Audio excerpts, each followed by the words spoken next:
Chapter 117. Genius 1, second remember if you want to go. Shua Net provides you with wonderful novels to read. Song Yun's eyes were filled with disgust. He waved his hand and ordered his subordinates to bring Wind Demon away. With such a personality, how could he be a spy? It seemed that Song Yun had worried too much. Thank you, Saint. Thank you. Amidst the series of grateful shouts, Wind Demon appeared humble and shameless. His hunched back was like withered grass that couldn't bear even the slightest weight.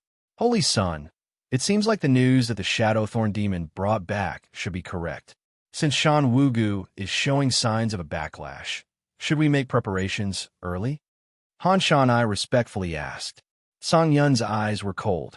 Thorn Devil, tell me. Dense beads of sweat dripped down Shade Thorn Demon's forehead. He fell to his knees. Saint Sun, I can guarantee that Shan Wugu has no idea how much I eavesdropped on him. Taking 10,000 steps back, even if he knows that his scheme has been exposed, he can only act now because the Saint Furnace's seal is about to be unsealed and he has no time to change his plans. Deep Blue's lips curved up in a smile. If we can kill Shan Wugu this time, that will be your greatest merit. The Shady Thorn Demon was elated, but then he was a little worried. Based on his understanding of the Holy Sun, if this matter went smoothly, he would definitely be rewarded handsomely. But what if he secretly prayed, Shan Wugu, you have to come? And at this time, the Shan Wugu that Shade Thorn Demon was praying to had already led Northgate Demon and several other trusted subordinates away from the Netherworld realm. Winds billowed above the Netherworld sea. The demonic cultivators stood high in the skies. Shan Wugu had a solemn expression. He said in a low voice, Everyone, you can still withdraw now. Otherwise, once you take this step forward, you will be tied together with me. We will live and die together.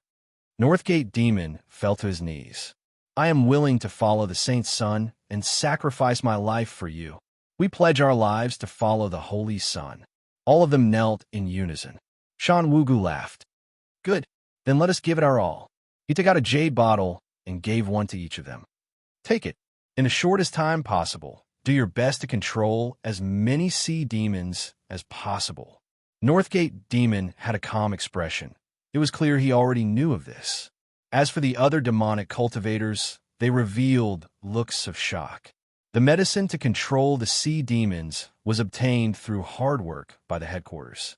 There wasn't much of it, and almost all of it was given to them to bring to the sea for use. Now, Shan Wugu had casually taken out so many treasures, several times the amount of the total headquarters. The shock he caused could be imagined. In an instant, everyone's eyes lit up. It seemed like Saint Sun Shan Wugu wasn't without foundation in the main altar. In other words, his hidden background was far beyond everyone's imagination. Following such a person would naturally lead to a bright future. The demonic cultivators bowed respectfully, then turned around and charged into the sea. With the controlling elixir in hand, they were only afraid that the sea demons they encountered would not be strong enough. They had nothing to fear. Shan Wugu remained expressionless. To control the sea monster medicine, this was another long story. The corners of his mouth twitched as he thought of the years he spent as a herb-man. Then his face turned cold. Back then, after he survived, he swore in his heart that his fate would never be controlled by others again. If Shan Wugu wanted to become a true powerhouse of this world, then the Saint Furnace was the turning point to change his destiny. 2 days later, the 312 shark demon teeth were all refined, indicating that the first set of storm flow magic treasures had been refined. With a thought, the 312 shark demon teeth revolve around his body. Because he had refined his blood essence, he could freely control them. Even with the powerful demon body, Qin Yu still felt a deep weariness. As one's cultivation level increased, the storm flow magic treasure seemed to become more difficult to refine. Of course, its power also increased proportionally. However, it had to be pointed out that not all materials could be used to refine a storm flow magic treasure. Qin Yu had killed 20 golden core realm variation sea monsters and found 2 that met the requirements. This could be considered a stroke of luck. But Good luck in itself was something that others couldn't help but feel envious of. He swallowed the pill, closed his eyes, and began to refine. Chinyu fully restored himself. After a day and night, his weakened blood vitality was restored and his magic power even increased. Shua, he opened his eyes. With a flick of his sleeves, a second sea monster corpse appeared. In order to be safe, Chinyu didn't mind preparing 2 storm flow magic treasures. What was different was that this sea monster corpse met the refining requirements. It was a selection of 197 bones. Another 3 days passed. Chinyu pushed open the door. Shan Wugu was standing outside, as if he had been waiting for a long time. How is it? The two of them spoke at the same time. The tacit understanding they had developed over the years allowed them to sense each other's confidence. When do we do it? Chinyu smiled. Speak. The faster, the better. Chinyu narrowed his eyes. Then let's do it today. The demonic Chi ship quietly sailed forward. The hull of the ship shone with a faint black light, expelling the dead souls from the nether realm, not daring to approach. Love, go, small, say, neck of the blood source island drifted with the current deep in the underworld territory. As the demonic Chi ship sailed straight, it apparently had a way to locate Song Yun's team. Chinyu glanced at the honest-looking Shan Wugu. It seemed that he had made arrangements a long time ago. Although he was gratified, he also felt a bit lost. Suddenly, the demonic energy ship came to a stop. Shan Wugu turned around.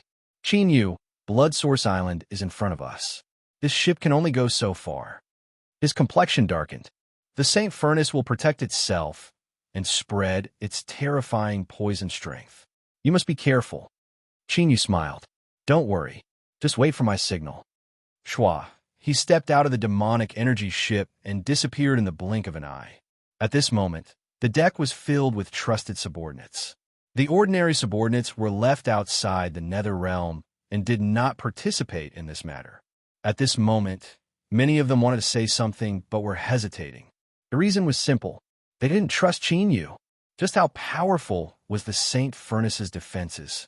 With Deep Blue and the other powerhouses of the demonic path guarding it, wanting to steal it by himself was nothing more than a pipe dream. No one thought that after spending so much time and effort to prepare, the most critical link would be Chinyu himself. If it weren't for Shan Wugu having sufficient prestige, they would have already spoken out against him. Shan Wugu had a faint expression. I know what you're thinking, but since Chinyu is taking action, he must be confident in himself. Northgate Demon sighed inwardly. He didn't know why the Saint Sun was so confident in Chinyu. Didn't he know that the success or failure of this matter would affect his future and even his life? Alas, now that things have come to this, I can only take it one step at a time. Time passed bit by bit. The black cloud was incomparably quiet. Not a single sound came from it. Northgate Demon's restless heart became increasingly heavy. Beads of sweat began to form on the foreheads of the surrounding demonic cultivators. Chinyu failed? Or did he flee because he knew he was no match for him? Or did he betray them? Northgate Demon hesitated. Saint Sun, wait, Shan Wugu said.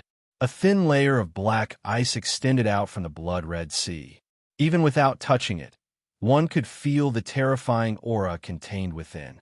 Chinyu stood outside the black ice, his expression calm, as if he were waiting for something. Suddenly, a smile lifted the corners of his lips. He turned his palm, and a foot of sea blue light quietly bloomed. Lifting a foot, he stepped onto the black ice and stood still, allowing the black aura to invade his feet. This black energy was the cold ice poison that originated from the Saint Furnace. Once it was tainted with the aura of life, it would become like the netherworld ghost flames that would never rest until one's flesh, blood, and soul were completely erased, not leaving a single trace in the world. But to Chinyu, this so-called Saint Furnace poison was only an appetizer. A deep blue halo illuminated his palm. The black energy continuously invaded his limbs and bones, but in the next moment, it was expelled and gathered together. It was like a black meridian had appeared in his body, all the way to his right index finger. Between his fingers, a faint halo of light circulated, as if it were made of beautiful jade. The black ice beneath his feet began to melt, as if a massive amount of strength was being drawn out. Chinyu smiled. It seemed that after today, the poisoned finger would return. Presumably, its might would leave the one who received it satisfied. A moment later, Chinyu stepped forwards and the ice behind him quietly shattered. Time quietly passed. Chinyu maintained a steady pace as he walked forwards. If someone were to stand high in the air and look down, they would discover that the black ice was rapidly shrinking. Suddenly, Chinyu's complexion changed. Wherever he stepped, a powerful suction force spread out and a massive amount of black energy gathered towards him. Kacha! Kacha! The black ice began to spread out from beneath his feet. In a breath of time, Chinyu was completely sealed in ice. The terrifying poison invaded him like a tsunami. If it were anyone else, even a hollow nascent soul realm master, they would instantly die. Even a nascent soul cultivator would have to rely on their cultivation to break free from the imprisonment of the poison and escape. It was clear that the Saint Furnace that Shan Wugu spoke of had sensed Qin Yu's existence and had decided to kill this little insect that had stolen its poison. Atop the blood-red sea, an ice sculpture stood silently. Billowing black energy wildly poured into it like rivers flowing into the sea. One breath, 2 breaths, 3 breaths, the ice sculpture remained the same. The figure within didn't seem to have any intention of falling over. There seemed to be a cold and angry snort in the air. The black energy retreated like a tide, and the black ice on the sea instantly vanished. Chinyu opened his eyes, a sharp light flashing within them. He had a thoughtful look on his face. It seemed that the demonic path's Saint Furnace was very close to awakening. But it was clearly restricted by some sort of seal, so it couldn't directly attack. In order to avoid any accidents, he couldn't allow the demonic path's Saint Furnace to unseal itself. He lifted a hand and took out a black robe. Then he stepped forwards and exploded forwards. Netherworld Realm, Blood Red Island. Deep Blue had an excited expression. He never thought that among the sea monsters his subordinates had captured, there would be a special bloodline hidden within them. Although he felt a bit regretful that this powerful bloodline would be destroyed like this, the Saint Furnace's awakening ahead of time was still a pleasant surprise. After today, his status as the Saint Sun would be as solid as a rock.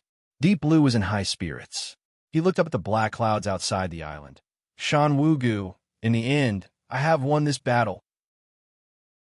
Although Deep Blue appeared confident in front of everyone, as if everything was under his control, he was well aware just how difficult his opponent was to deal with. Shan Wugu hadn't been in the Total Faction headquarters for long, and he had obtained the support of the elders. In a short period of time, he had formed a force that couldn't be underestimated. For Shan Wugu to be able to participate in the unsealing of the Saint Furnace in the sea region was a dangerous signal. This meant that he had obtained the qualifications to directly confront Deep Blue and compete on the same stage, even if it was only on the surface. But in the end, he had the last laugh.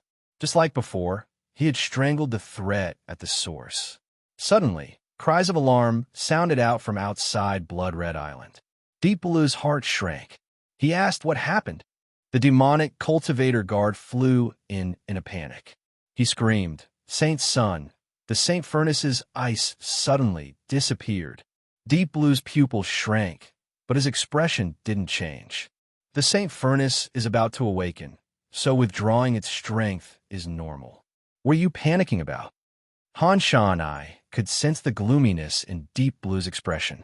He quietly said, "Saint Sun, since the Saint Furnace has withdrawn its strength, we should strengthen our defenses to avoid any unexpected problems." Deep Blue nodded without expression. Han Sha and I waved his hand, and demonic cultivators shot into the skies. Billowing demonic energy erupted, instantly forming a great array formation. This array formation was called the Protection of the Heavenly Demon. It gathered the strength of all demonic cultivators and summoned an invisible heavenly demon to descend. Anyone that intruded would suffer the attacks of the heavenly demon. Their divine sense would be thrown into chaos, and they would die, their flesh and blood becoming food for the heavenly demon. Whoosh! The black clouds outside the island were like willow catkins in the wind. They were suddenly scattered apart, and a black-robed figure stepped forwards. Chapter 118. Genius 1, second remember if you want to go. Net provides you with wonderful novels to read. Song Yin squinted. He didn't think that only one person would appear in front of him. He dared to charge into his camp alone. What audacity! As long as this person stepped into the range of the sky demon protection, he had 100 ways to kill him. 1 step, 2 steps, 3 steps, black robe suddenly stopped. Love, go small, say, Netka deep blue, stuffily coughed. This person had stopped just outside the heavenly demon protection by a hair's breadth. This clearly wasn't a coincidence. This person's soul force must be extremely powerful to be able to sense the fluctuations of the heavenly demon protection. But so what if he noticed it? The unsealing of the Saint Furnace was imminent. In just a moment, there would be no need for him to attack, and the black-robed man would be forced to retreat. Song Yun was arrogant and conceited, but he wasn't stupid. If he had a perfect method, why would he need more twists and turns? Thinking about this, he sneered. Did Song Yin think that Song Yin would just rush out? Ridiculous. The black-robed man was silent, as if he was helpless in the current situation. The disdain in Deep Blue's eyes deepened, and the corners of his lips curled up in a cold smile. At this moment, Deep Blue saw Black Robe raise his hand and wave it forward lightly. However, he did not see that the other hand hidden under the black robe slightly crushed the talisman. On the demonic energy ship, Shan Wugu's eyes brightened. He lifted his palm, and the talisman in it began to shine. This was the signal to attack. Shan Wugu took a deep breath and gripped the talisman. He said, "Release the sea monsters." Northgate Demon and the others attacked at the same time. They took out their conches and blew into them. A violent roar sounded out, and the cabin door was ruthlessly torn apart, scattering into black demonic energy. Whoosh, whoosh, ferocious figures leapt out, their blood-red eyes filled with the desire to destroy as they madly rushed forward. The black clouds suddenly surged, and a low rumbling sound resembling that of a tsunami quickly approached from afar. St. Child Deep Blue's heart shrank as he suddenly had a bad premonition. Then, on the blood-colored island, countless demonic cultivators widened their eyes at the same time, their faces filled with shock. Hundreds of sea demons formed a flood that madly charged towards Blood-Red Island. The ruthlessness and destruction in their eyes caused the faces of demonic cultivators to pale. Defend! Saint Sun Deep Blue only had time to let out a roar before the heavenly demon protection formed by the demonic cultivators was smashed to pieces by the sea monsters. The summoned heavenly demons didn't even have time to unleash their ability to disrupt one's mind before their energy source was cut off. It wasn't that the protection of the heavenly demon wasn't strong enough. It was just that when faced with hundreds of brainless sea demons, there was no room for him to use it all. However, since he was already here, how could he not gain anything? With miserable screams, several demonic cultivators fell to the ground. Their bodies rapidly withered, and in just a few breaths of time, they were like desiccated corpses, all of their flesh and blood sucked away. Deep Blue's anger soared to the heavens. His eyes locked on Chinyu, but there was a trace of hesitation in them. Summoning hundreds of sea demons, what kind of strength was that? No, to summon hundreds of sea demons alone, one must at least be at the nascent soul stage. With such strength, there was no need to go through so much trouble to deal with them. The black-robed man had companions, and not just one. Only this could explain the origins of the several hundred sea monsters. Shan Wugu, in the Nether Realm, the one who dared to oppose him was definitely him. Looking at these sea monsters again, they looked exactly like the sea monsters that had been controlled by controlling medicines. Although Saint Sun Deep Blue didn't know where Shan Wugu had obtained so many controlling medicines, this didn't stop Saint Sun Deep Blue's killing intent from rising. Shan Wugu, You dare to collude with outsiders and have designs on the same furnace? You deserve to die 10,000 times over. With a loud roar, Deep Blue lifted a hand, and a blood ring appeared in the air. Blood-red light rose up, condensing into a ghostly face that hurtled towards Qin Yu. First he would kill this person and then suppress Shan Wugu. The Saint Furnace was about to be unsealed, and he could not allow anyone to destroy it. The black-robed man turned around and looked at Deep Blue. His eyes were icy cold, causing the hairs on his back to stand on end and a chill to rise in his heart. Whoosh! A spear appeared, tearing through the air. It was tyrannical and cruel, as if everything in the world would be pierced through and crushed. What a powerful cultivation! Deep Blue's eyebrows arched up, fighting spirit rising in his heart. In order to become the demonic path Saint's son, he had defeated countless opponents, all of whom were extremely strong. Beneath the nascent soul realm, who in this vast world could be his match? Although this black-robed man was strong, he was destined to become another soul under his hands. The blood ring trembled and blood-red light gushed out, becoming even more intense. The ghostly face strangely cackled and emitted flames, as if it were a demon that had emerged from the depths of hell. These flames carried with them the power of filth. As long as a magic tool was tainted, its power would be greatly reduced. It could even directly affect the owner of the magic tool and cause the power of filth to pour into their soul. The long spear tyrannically shot forwards. Deep Blue's eyes were cold and cruel. He wanted to see the black-robed man's expression in the next moment. With such a precious treasure destroyed, even if his soul was strong enough to resist the invasion of filth, he would still feel incomparably pained. Without the long spear magic tool, this person's strength would surely be greatly reduced. At that time, it would be time for him to begin his slaughter. Beneath the black-robed man's eyes were incomparably tranquil, calm without any ripples. Calm because of his solemn self-confidence.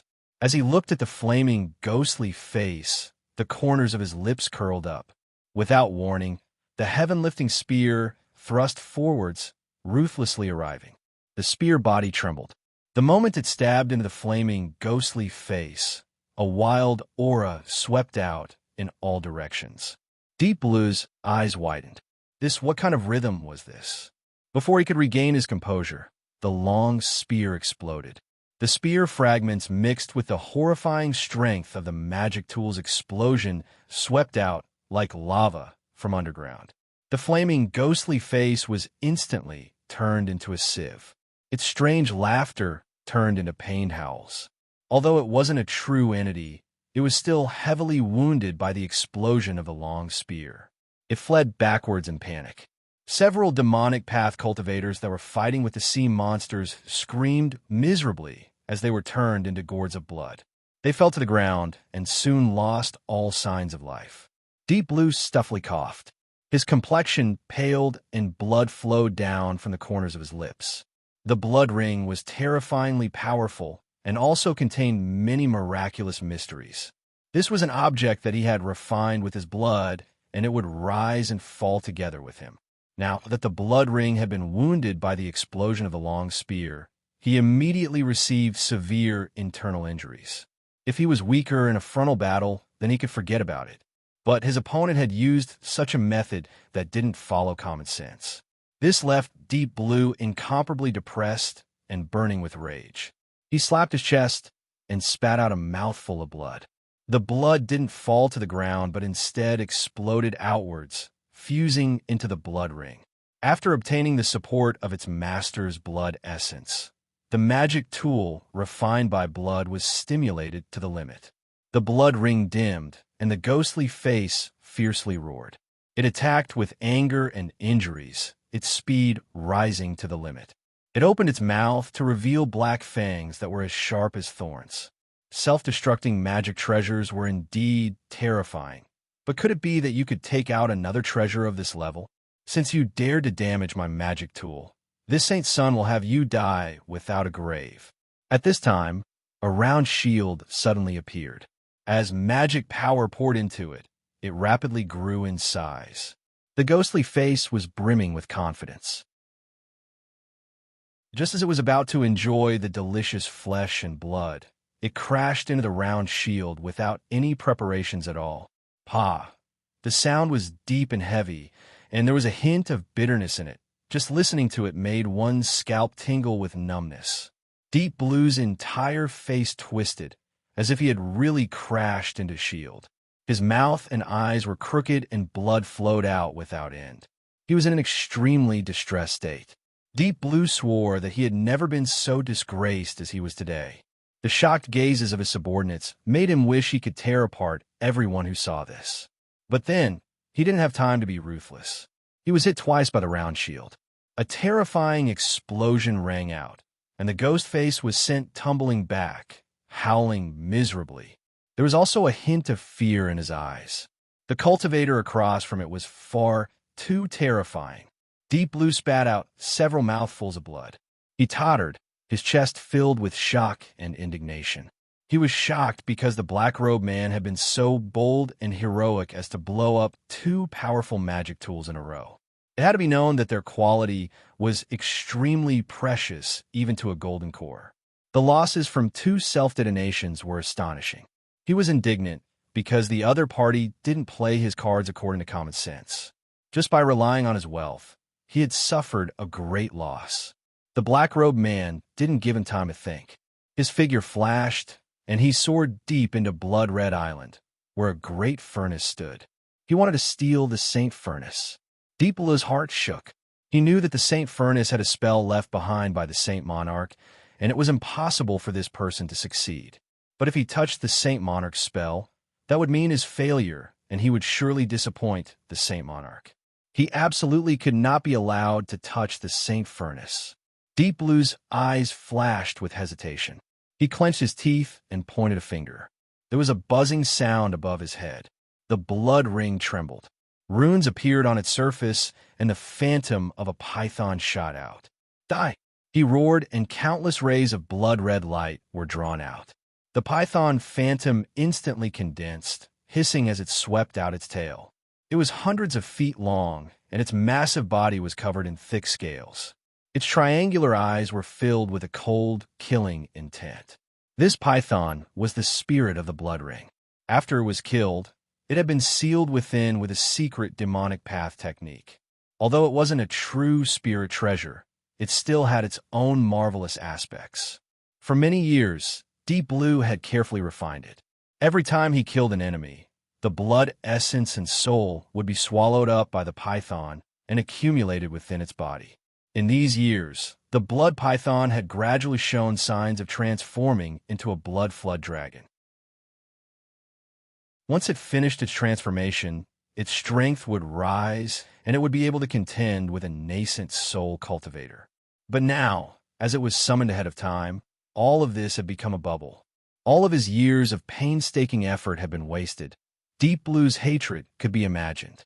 Killing intent swirled in his heart. The blood python howled out, its speed astonishing. It left a trail of blood in the air as it blocked in front of the Saint Furnace. On the demonic energy ship, Qin Yu finally sent out a signal. Several hundred sea monsters swarmed out. Immediately, deep within the black clouds, there was a terrifying rumbling sound. The battle had begun. Everyone relaxed a little, because at least Qin Yu was still standing on their side. But in the blink of an eye, that turned into worry. With just him alone, even if he had the help of several hundred sea monsters, how could he possibly break through the Saint Furnace's poison, much less slaughter his way in a blood-red island? Shan Wugu was silent for a moment. He lifted a hand and pointed forwards. His fingertips fell into the air and faint ripples spread out. Soon, the ripples dispersed and the scene became clear. What appeared before them was the situation on Blood Red Island. From the angle of view and field of view, this should be the eyes of a cultivator. What they saw was also what he saw. Its Wordwind demon. Before he left, he swallowed down a demonic insect from the high command. Shan Wugu said in a low voice. The complexions of Northgate Demon and the others changed. They subconsciously revealed looks of fear. It was clear they were terrified of demonic insects. But as they thought about how Wordwind Demon was prepared to die, they understood. At this time, the scene in the air was that of Deep Blue summoning the blood ring, condensing it into a ghostly face to kill Chinyu. A demonic cultivator cried out in alarm, "Blood refining ring." The others all had ugly complexions. Deep Blue was tyrannically strong. In high command, besides the several nascent Soul Supreme elders, he was basically an invincible existence. The blood refining ring could be called illustrious. In these past years, countless people had tried to challenge his position, but all of them had died beneath the blood refining ring. Their flesh and blood, their souls, were swallowed up. Chinyu was strong, but when placed together with Deep Blue, no one thought highly of him. But in the next moment, the demonic cultivator's eyes widened as if they had seen a ghost. Their throats gurgled, unable to speak. Chapter 119. Genius in 1 second. Remember, love, go away. This is the web that provides you with wonderful novels to read. The scene that happened in the blink of an eye was deeply imprinted in their minds, never to be erased again. The spear had exploded, the ghostly face had been blown away, and Deep Blue had been injured. It was the first time they had seen someone strike Song Yun head-on in just a short time. But the price was far too great. Although they weren't present, it wasn't hard to judge just how powerful the spear was. This was absolutely a top-grade Golden Core realm magic tool. To be able to detonate it without hesitation, disregarding everything else, just this level of skill was praiseworthy. Praise flashed in their eyes. This was because detonating a magic tool could only last for a moment. Although Deep Blue had been injured, he hadn't been wounded to the core. He would soon counterattack, and it would surely be even more terrifying. How could Chinyu resist? And indeed, in the scene that Wordwind Demon saw, Deep Blue had attacked. With the support of his blood essence, the power of the blood refining ring rose by 30%. As the demonic cultivators watched the ghostly face rush out, they sucked in a breath of cold air. How could Chinyu block such a terrifying strike? Bang! That sound was naturally made up in their minds. Then, they saw the round shield appear in front of them, the ghostly face crash into it, and Deep Blue's distressed appearance. Before the fear on their faces faded, it turned to shock and disbelief, making their expression strange. But this didn't stop them from feeling sore in Saint Sun Deep Blue's heart. This definitely wasn't a good feeling. In the scene, the round shield launched 2 consecutive strikes. They watched helplessly as this amazing defensive magic tool was destroyed once more. The demonic cultivators fell silent. They unconsciously glanced at Shan Wugu, thinking, Saint Sun, just what sort of background did your friend have? Shan Wugu was expressionless. He lightly said, I said that Chinyu can be trusted. He was calm and indifferent, as if everything was within his grasp. But no one knew that beneath his sleeves, his palms were trembling. And at this time, the situation changed once more. Chinyu followed the plan and hurtled towards the Saint Furnace. Deep Blue had summoned a blood python from the blood refining ring. That's the spirit of the blood refining ring. It is rumored that this spirit was created by Deep Blue's grandfather, the nascent soul elderway of the main altar. He personally killed the monster beast bloodthirsty python and sealed its soul within. The body of this blood python is so big, and I can see the bulge on its head. It is obvious that it is not far from becoming a flood dragon. However, since it was summoned today, its path to becoming a flood dragon has been severed. Even so, this blood python's strength is definitely beyond the false nascent soul realm. Moreover, it's connected to Deep Blue's mind. When the two of them join hands, their strength is more than doubled. Shan Wugu gripped his fists. Chinyu, you absolutely could not fail. This time, he was going all out. He absolutely could not lose.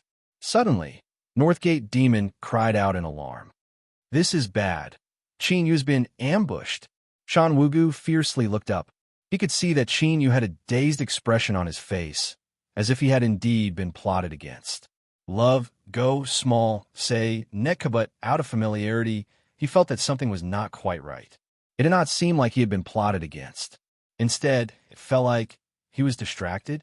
Even the calm and steady Shan Wugu nearly cried at this moment. Big brother, in this critical moment of life and death, is it really okay for you to be distracted? That's right. Qin Yu's mind was wandering at this moment. This was because he could clearly see the demonic path Saint Furnace that Shan Wugu spoke of. This was clearly the furnace in the Eastern Mountains sect's underground pill disposal department that was used to incinerate waste pills. Countless images flashed through Qin Yu's mind. Then, a thought appeared in his mind. Perhaps the root cause of the Eastern Mountains sect's destruction was this furnace. Deep Blue instantly grasped that Qin Yu had fallen into a trance. Although he didn't know why this was happening, he clearly wouldn't open his mouth to warn him. While you're distracted, I'll take your life. The blood python roared. Boundless blood energy erupted. Its figure was like a bolt of crimson lightning as it hurtled towards Qin Yu. Before it arrived, its cruel aura was like a mountain that covered Qin Yu. With the blood python's speed, he simply didn't have time to respond. Deep Blue diabolically grinned. Die, you hateful black-robed fellow. In truth, Qin Yu indeed didn't have time to respond. But his expression was calm, as if he didn't know what fate awaited him. He lifted his hand. Light flashed, and 197 bones appeared, each one emitting a sharp aura that seemed as if it could cut apart the world. Whoosh, whoosh, the 197 bones buzzed together. In the blink of an eye, they gathered into a raging current. From afar, it looked like a white bone arrow piercing through the skies. The blood python was indeed powerful. With Qin Yu's cultivation, he would need to expend some effort to kill it. But in the face of the extremely brutal storm flow magical weapon, it only had time to let out a cry before it was smashed into pieces. The blood ring trembled. Countless cracks appeared on its surface before it disintegrated. Puff! Deep Blue spat out a mouthful of blood. His complexion paled. His blood-refining treasure had been destroyed, and he had been severely wounded. Without any time to be shocked or feel heartache, he hurriedly dodged. Even so, he was still swept up by the aura of storm flow. His chest instantly ruptured and blood flowed all over his body. As he tumbled backwards, Deep Blue's ears buzzed. He opened his eyes wide and stubbornly stared at Qin Yu's figure. Storm flow. This was definitely storm flow. He had actually grasped a terrifying, refining technique that had been lost to the demonic path for a long time. Just who was this black-robed person? Deep Blue had a distressed expression. What use was there in thinking about this? He was about to die. He never thought that death would arrive so quickly. But as the saint son of the demonic path, even in death, I should have my own dignity. If you want me to lower my head, that is impossible. Deep Blue arrogantly looked up. He closed his eyes, waiting for the slaughter to arrive. Rumble, rumble. This sound came from the 197 bones of storm flow, tearing apart the furnace's array formation. Beneath a strength that surpassed the limits of what it could withstand, it was easily destroyed. Suddenly, a curtain of black fell over the surface of the demonic path's Saint Furnace. It was like flowing water, thick and viscous. As it shook, a giant vortex appeared. The demonic visage emerged from within. Its eyes were shut tight as it faced Qin Yu. Then, it opened its mouth and roared. Rumble, rumble. Great waves rose up in the depths of his consciousness. Qin Yu stuffily coughed, and his face paled. It was like countless needles were stabbing into his mind. Pa! Pa! The 197 bones bore the brunt of the attack. They trembled and collapsed one after another, turning into powder in the blink of an eye. Deep Blue's eyes widened, and he immediately revealed a happy expression. This was the Saint Lord's demonic visage. This old man was truly far-sighted and had left behind an avatar here. With the strength of this avatar, it was more than enough to cut down this black-robed person. And indeed, the terrifying storm flow demonic treasure was directly crushed in front of the Saint Lord demonic visage. On the demonic energy ship, Shan Wugu and the others fell silent. The strength that Qin Yu revealed had far surpassed their imaginations. In a frontal confrontation, he had completely crushed Shan Wugu, and with the storm flow demonic treasure, he even had the strength to contend with a nascent soul. But no one imagined that the Saint Lord would leave behind an avatar on the Saint Furnace. The Saint Lord demonic visage, even if it was only condensed from demonic energy, still had 30% of the Saint Lord's strength. It was more than enough to crush an ordinary nascent soul. So how could Qin Yu possibly escape? Who would have thought that after being pleasantly surprised for so long, this would be the result? Once Qin Yu's identity was exposed, Shan Wugu would inevitably be implicated. Which one of them would have a good ending? The demonic cultivators all had distressed expressions. Even Shan Wugu couldn't help but reveal a look of worry and sadness. But with things having come this far, with the Saint Lord demonic visage taking action, no one was able to change anything. Qin Yu's body tensed. Magic power wildly revolved within him, and only then was he just barely able to resist the terrifying suppression coming from the outside world. Even so, even with the powerful demon body, his flesh and bones were constantly groaning. He didn't know what the demonic visage in front of him was, but he could feel an extremely familiar aura coming from it. In Immortal Eclipse Valley, beneath the radiant red wood, in his battle with Pill Crucible, the giant hand that had reached out, this was the demonic path's demon monarch. Qin Yu bitterly smiled. He never thought that this matter would draw out such a super strong existence. But with things having come this far, there was no way to retreat. He could only continue onwards to the end. With a deep roar, Qin Yu flicked his sleeves. 312 shark monster teeth appeared in front of him. A fist smashed into his chest. Blood gushed out and began to burn, adhering to the 312 shark monster teeth. Whoosh, whoosh, the sound of breaking air resounded through the horizon. Qin Yu crazily stimulated his cultivation, pouring all of his strength into it. Hum, hum. The second set of storm flow magic tools emitted the strongest humming sound. On the black curtain, the demonic visage seemed to feel a threat. Its eyes trembled and it struggled to open. A blinding black light shot out, so fast that it was impossible to see it.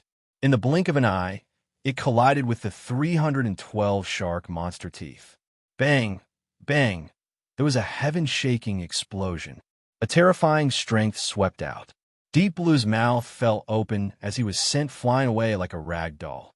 Blood wildly gushed out from every orifice of his head. His already serious injuries became even more severe under this impact, but he seemed to have lost his soul. He stubbornly stared at Qin Yu, his bloodshot eyes filled with shock and disbelief. The second set of storm, flow, demonic treasures, he actually had a second set. Moreover, it was more than twice as strong as the first set. This black-robed person, just who was he? Deep Blue roared in his heart. The black curtain violently trembled. Suddenly, a faint sigh seemed to resound between the heavens and earth, one that carried with it a touch of anger and unwillingness. Pa! The demonic visage collapsed. The black curtain behind him dissipated like smoke. But at this time, a great feeling of terror arrived without warning. Qin Yu's body stiffened like iron, unable to move at all. A wisp of black energy appeared. It rushed toward Qin Yu like a living creature. At this time, a strong wind blew past. Whirlwind demon blocked in front of Qin Yu. His skinny face didn't have the slightest bit of humility, but was calm and resolute. Remind Shan Wugu to remember the promise he made to me. Shua. The black energy drilled into Whirlwind Demon's body. He opened his mouth, but no sound came out. But it was this sort of silent pain that chilled one's heart. His soul was forcefully pulled out from his body bit by bit, falling into the black flames where it was burned into nothingness. Who? Qin Yu's complexion paled, and he gasped for breath.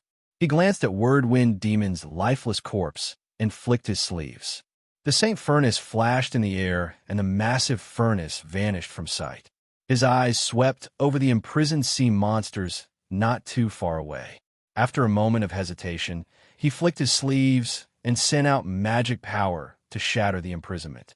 Whoosh! Using the blood escape art, Qin Yu was like a burning crimson meteor as he vanished into the distance. After escaping from death, the sea monsters were extremely excited. Taking advantage of the chaos on this blood-red island, they all turned and fled. The robust woman grabbed the girl in her hand and followed the crowd of people as they fled the island, completely unremarkable. The moment that the girl rushed into the sea, she turned and looked in the direction that Chinyu left, her eyes deep blue.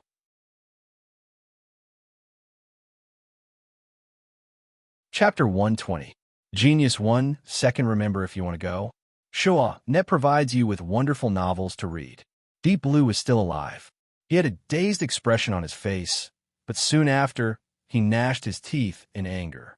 That damned black-robed man didn't even bother to kill him. Love, go, small, say, Net, do you think it's impossible to pose a threat to him? Damn it, you will definitely regret this. On Blood Red Island, the demonic cultivators finally stabilized their footing and gathered together in a sorry state. All of them were injured and their faces were pale. It was not easy for them to survive the attack of hundreds of sea demons. Of course, the most important reason was that the sea monsters that were desperately fighting, although their eyes were still bloodshot, were now a bit more fearful and had taken the initiative to retreat. The controlling potion had lost its effect. Han Shanai scowled. Saint Sun, what do we do? Deep Blue spat out a mouthful of blood and fell backwards. Having the Saint Furnace stolen was a great sin. Even if he didn't die this time, his future would be ruined. Who? The black clouds around Blood Red Island were torn apart, and a giant demonic energy ship appeared. Shan Wugu flew out, his face full of shock. What happened? Where's the Saint Furnace? Deep Blue was enraged. Shan Wugu, you despicable villain. You actually dare to join forces with outsiders to steal the Saint Furnace. The Total Headquarters will never forgive you. Shan Wugu coldly glanced at him, ignoring his clamoring. He turned and said, You all stay here and treat him. I'm going to chase after the Saint Furnace. He turned and hurried away. Northgate Demon waved his hand, and a demonic cultivator flew out from the demonic ship. Although he was panic-stricken as he saw his past arrogant opponents end up in such a pitiful state, there was a bit of happiness in his eyes. A few fiendish cultivators looked at Shady Spike Demon. His body trembled, and his pale face lost all color. Deep Blue still wanted to say something, but he was pulled back by Han Shanai, who said in a low voice, Saint Sun, a real man knows when to yield and when to stand tall. The current situation is unfavorable, so we should be patient. After hesitating for a moment, he said, Moreover, this matter shouldn't have been done by Shan Wugu. If he really had such a strong backer, he wouldn't have been forced into such a situation before counterattacking. In other words, he could have made all of us disappear from the sea. Song Yun grimaced. He pulled himself together as he knew that Han Shanai was right. With black-robe strength, how could he possibly allow himself to be controlled by Shan Wugu? Several days ago, he had driven Shan Wugu away, but he never imagined that he would actually help him. The responsibility for losing the Saint Furnace could only fall onto his head. The more he thought, the more aggrieved he felt. Song Yun spurted out more blood and fainted. Shan Wugu rapidly moved forwards. His expression was calm, but he was actually amazed by the strength that Chinyu had revealed. It could even force back the demonic face of a sage lord. It was enough to put up a fight against a nascent soul cultivator. Even if Chinyu borrowed the strength of a storm flow demonic treasure, a magic tool was still a part of a cultivator's overall strength. Unfortunately, while the storm flow demonic treasure was powerful, it would be destroyed after being used once. Even so, Chinyu could still be called the strongest golden core Shan Wugu had ever encountered. Suddenly, Shan Wugu looked up, a smile on his face. If you didn't reveal your aura on your own initiative, I wouldn't have been able to sense it. No wonder even someone as smart as Deep Blue couldn't tell who you were. Beneath the black robe, a light chuckle sounded out. This time, I risked my life and paid a tremendous price. Shan Wugu curled his lips. Do you think I don't know you? If it wasn't worth it, would you have done this? His eyes brightened. Let's go, it's time to harvest. Soon, the two of them flew out of the netherworld realm. In a mountain range beneath the sea, they found a simple cave dwelling that had been abandoned. After draining the seawater and sealing up the cave entrance, Chinyu flicked his sleeves and took out the Saint Furnace. The spacious cave immediately became cramped. As he looked down, he revealed a light expression. Shan Wugu was filled with excitement. He didn't miss Qin Yu's gaze.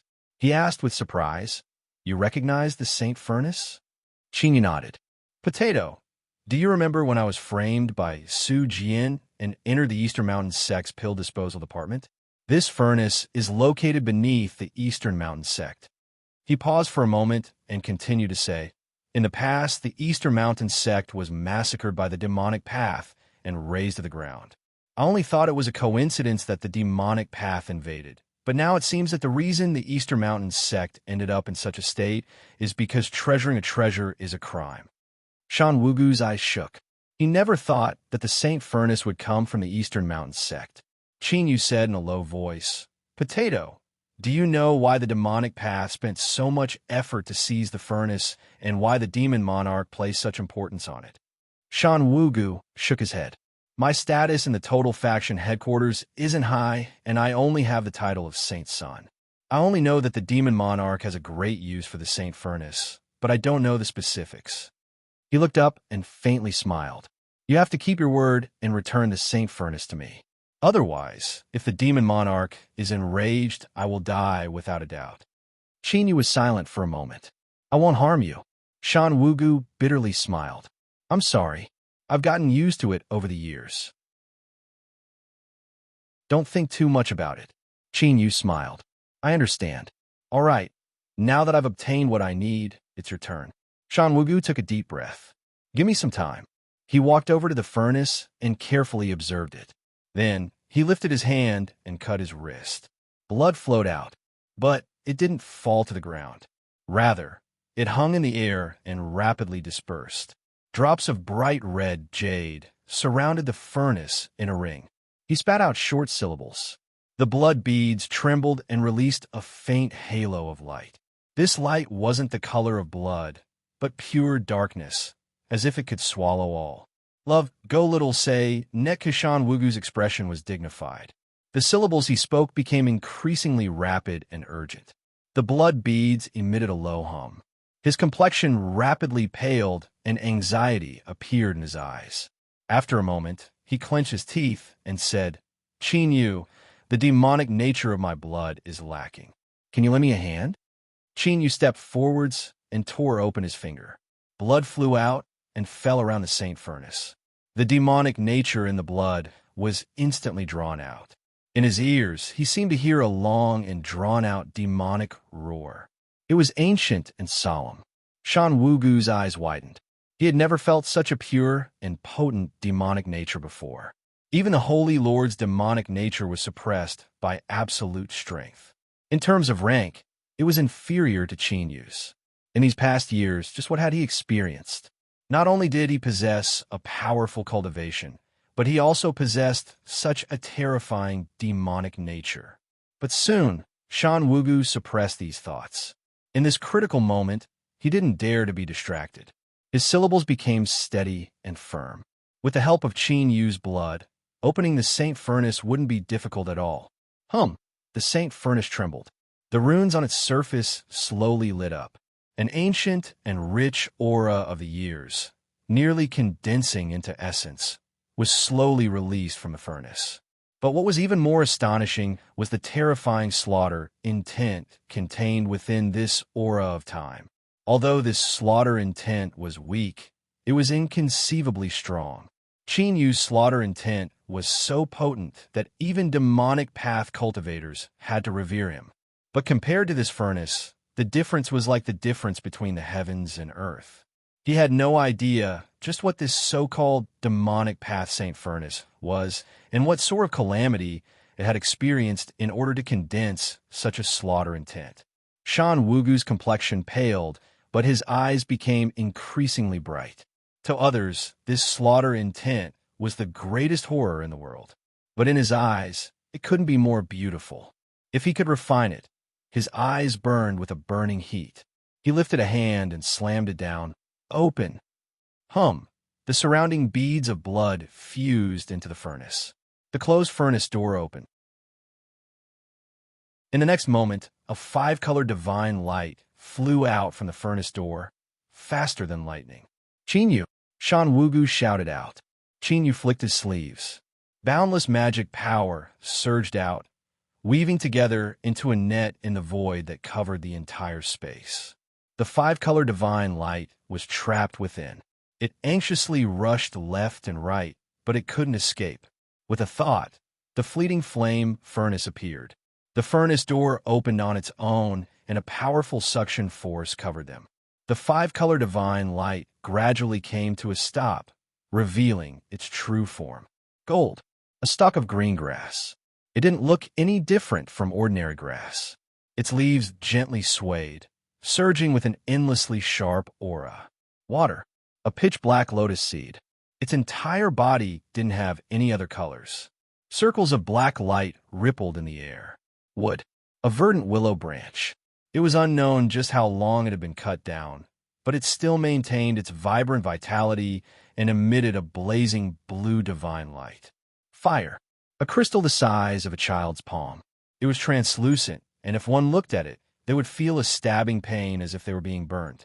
Earth, a small mushroom. It was like a small umbrella. Its surface was covered with tiny textures. No matter which direction one looked from, these textures wove together to form the phantom of a mountain. Chinyu smiled. 5-element spirit treasures. These were 5-element spirit treasures. He took a deep breath. His fingers contracted, and the net of magic power in the air shrank. The fleeting flame furnace's suction force increased with it, forcing the 5 spiritual objects into it. Bang! The furnace mouth closed. Chinyu recalled the fleeting flame furnace. He lifted a hand and poured in magic power, sealing away the 5-element spiritual objects and placing them in a storage ring. Shan Wugu cupped his hands together. Chinyu, congratulations. Chinyu nodded. What do you plan on doing next? Shan Wugu licked his lips. That's what I wanted to say. Chinyu, the infernal energy within the Saint Furnace is quite beneficial to me. If you help guard me, I'll be done soon. Okay. Shan Wugu sat down cross-legged. He took a deep breath and sucked in the Saint Furnace's infernal energy. His face flushed red as if he were drunk, and he quickly closed his eyes to refine it. A cold infernal energy rose up from his body. From time to time, human faces would form and howl before exploding apart. This repeated over and over again, causing one to feel a chill in their hearts. Chinyu put away the fleeting flame furnace and carefully looked over it. Although he wasn't sure what law formula Shan Wugu cultivated, it was clear that it was a path to refine the infernal energy for his own use. This sort of cultivation method often progressed at a godly speed and was incredibly powerful. But the drawbacks were equally serious. Not to mention the terrifying might of heavenly tribulation in refining the infernal energy, but after cultivating it to a high level, the infernal energy would have an effect on a cultivator's mind. It was likely to create a zombie that would lose all reason and only know how to kill. After hesitating for a moment, Chinyu's eyes darkened. He decided that once Shan Wugu woke up, he would have a serious discussion with him. He could step into the demonic path, but he had to change his cultivation law formula. Although he didn't have a top demonic art, he had plenty of top quality goods. If he really couldn't find one, he would have to find a way to obtain a better one. Fortunately, his brother from the past was still alive. No matter what, Chinyu couldn't stare on helplessly as he walked into a dead end. Shan Wugu quickly refined the infernal energy within the Saint Furnace. His eyes shined with a brilliant light. It was clear he had obtained a great harvest. Chinyu's heart sank. In this sort of situation, it would be extremely difficult to persuade him to give up. Chinyu, the infernal energy within the Saint Furnace, is far more effective than I imagined. If I refine it a bit more, I might be able to make a breakthrough in my cultivation. Shan Wugu excitedly said. Sensing Chinyu's complexion, he asked, "What is it?" Chinyu said in a low voice, "Potato, I hope that you can give up the cultivation method you are currently cultivating." Shan Wugu frowned. Infernal energy lingered between his eyebrows. After several breaths of silence, he said, "Chinyu, I know what you're worried about, but the only reason I have my current cultivation is because of this cultivation method. It is impossible for me to give up on it. He paused for a moment and then pretended to be relaxed. Don't worry, I have a sense of propriety. I won't let the infernal energy invade my mind. Potato, the demonic path cultivation methods are as vast as the sea. Why walk the path of refining infernal energy? I can help you. You, as a righteous path cultivator, you actually have such a terrifying demonic nature in your body. I have never asked why, so don't interfere in my matters. I am different from you. I am also different from you.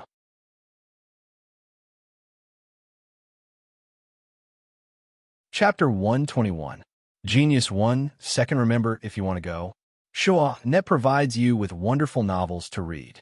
Looking at his firm expression, you suddenly realized that the Shan Wugu of today was no longer the Lang Tu of the past. He had his own ideas, his own judgment. Love, go small, say, Netku. After a moment of silence, he calmly said, Potato, I only hope that you won't regret it in the future. Shan Wugu squeezed out a smile. Chinyu took a deep breath. I have already obtained the 5-element spiritual objects. You can take the Saint Furnace with you. I wish you all the best, and I hope that you can truly obtain the status of the demonic path Saint Sun. He clasped his hands together and turned around to leave. Shan Wugu's lips moved, but in the end he didn't urge him to stay. After a brief daze, his eyes brightened once more. His aptitude was ordinary. Apart from being patient, there was nothing special about him.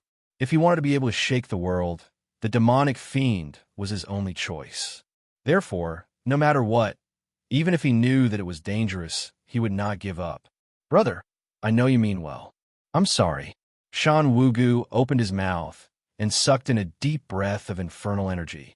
After today, he didn't know when he would have the chance to touch the Saint Furnace again. He had to do everything in his power to refine it and take another step in his cultivation. He left the cave and sealed the entrance. Chinyu frowned. He had already fulfilled his responsibility as a brother.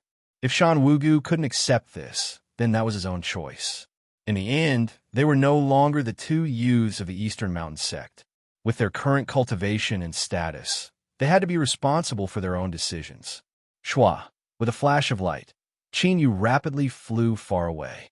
On the blood-red island, the atmosphere was gloomy. What sort of grievous crime was losing the Saint Furnace? Once the demon monarch's wrath descended, most of the people here would be burnt to ashes. Suddenly, billowing demonic energy rose up from the ground where the Saint Furnace had been, condensing into a demonic array formation. Demonic light soared into the sky, and a figure appeared. His eyes were like soundless thunder, exploding in the hearts of all the demonic cultivators. We pay our respects to the sage. Everyone on the island knelt on the ground, their expressions fearful. Sang Yin paled. He struggled to kneel down, letting his wounds open and sweat dripping down his face. The sage's face was indistinct, and his entire body was floating with demonic light. His body wasn't imposing, but his aura was like a million mountains. Valiant, overbearing, disdainful, it swept through the heavens and the earth, causing others to find it difficult to breathe. With a glance, Sang Yun's chest exploded. Flesh and blood splashed everywhere, revealing his beating heart. Love, go small, say, Netku, holy monarch, spare my life. Sang Yun begged pitifully. A demonic light flashed, and the sage disappeared in front of everyone. His ice-cold voice reverberated. I'm very disappointed. Puff, puff. The heads of all the fiendish cultivators on the ground exploded, red and white splattering everywhere. Besides Tsang Yun and Han Shanai, all the demon cultivators of his force were dead. Northgate Demon's forehead touched the ground, his body stiff and his face pale. If the Saint Lord hadn't attacked them, that meant he was well aware of what was happening in the sea region. If so, would Shan Wugu's actions also be discovered? If that was the case, then their fates would probably be 100 times more miserable than these people. With the 5-element spiritual objects in hand, his harvests in the sea region had far surpassed his expectations. He didn't want to experience any more twists and turns. All he needed to do was find a place and wait for the Netherworld ship to arrive. But at this time, Chinyu froze. His heart felt as if it were being grasped by a giant hand. Every beat brought with it a stabbing pain. Cold sweat seeped out of his forehead, quickly drenching his black robe. He did not know what had happened, but his intuition told him that danger was approaching. This feeling, demon monarch, Qin Yu's complexion changed. His first thought was to immediately run away as far as possible. Although he had managed to force the demon lord's demonic face to retreat, he had gained an even clearer understanding of the demon lord's terror. If the demon lord truly descended, he would have no chance of survival. No, the demon monarch must have come for the Saint Furnace. If he discovered what Shan Wugu was doing then, he would undoubtedly die. Blood-red flames ignited, and Qin Yu turned and left. With all his might, the underwater mountain range soon appeared before him. With a flick of his sleeve, he opened the entrance and charged in. Shan Wugu had reached a critical juncture in refining the infernal energy. His eyes shot open, bewildered. In his mind, a terrifying aura was like the edge of a blade, threatening to tear apart his soul. The demon monarch was about to arrive. Qin Yu didn't have time to say anything. With a flick of his sleeves, he put away the Saint Furnace and rushed out of the cave. Love, go small, say, net kabang. The seawater split apart. Qin Yu shot into the skies, howling away like a blood-red meteor. Within the cave, Shan Wugu's complexion was pale, and he was sweating profusely. It was clear that the process of refining the infernal energy had been affected. At this time, a self-deprecating smile appeared on his face. If he left then, he left. At the very least, he didn't kill him. At least he could still retain some of their friendship from the past. However, when you urged me to give up on the infernal energy refinement technique, did you already decide to take away the Saint Furnace? Between the sea and the sky, a blood-red beam of light tore through the air. Qin Yu didn't know that he had been misunderstood by Shan Wugu and was crazily fleeing. As time passed, the fear in his heart didn't disappear. Rather, it became increasingly strong. He knew that he had been locked onto by the demon monarch. Suddenly, Qin Yu looked up. At some unknown time, the dim skies above had turned pitch black and stars began to appear in the sky. Silver starlight gathered in the skies. Then, a figure stepped out from this starlight. Without releasing the least bit of aura, Qin Yu froze where he was. Fear gushed out from the depths of his soul.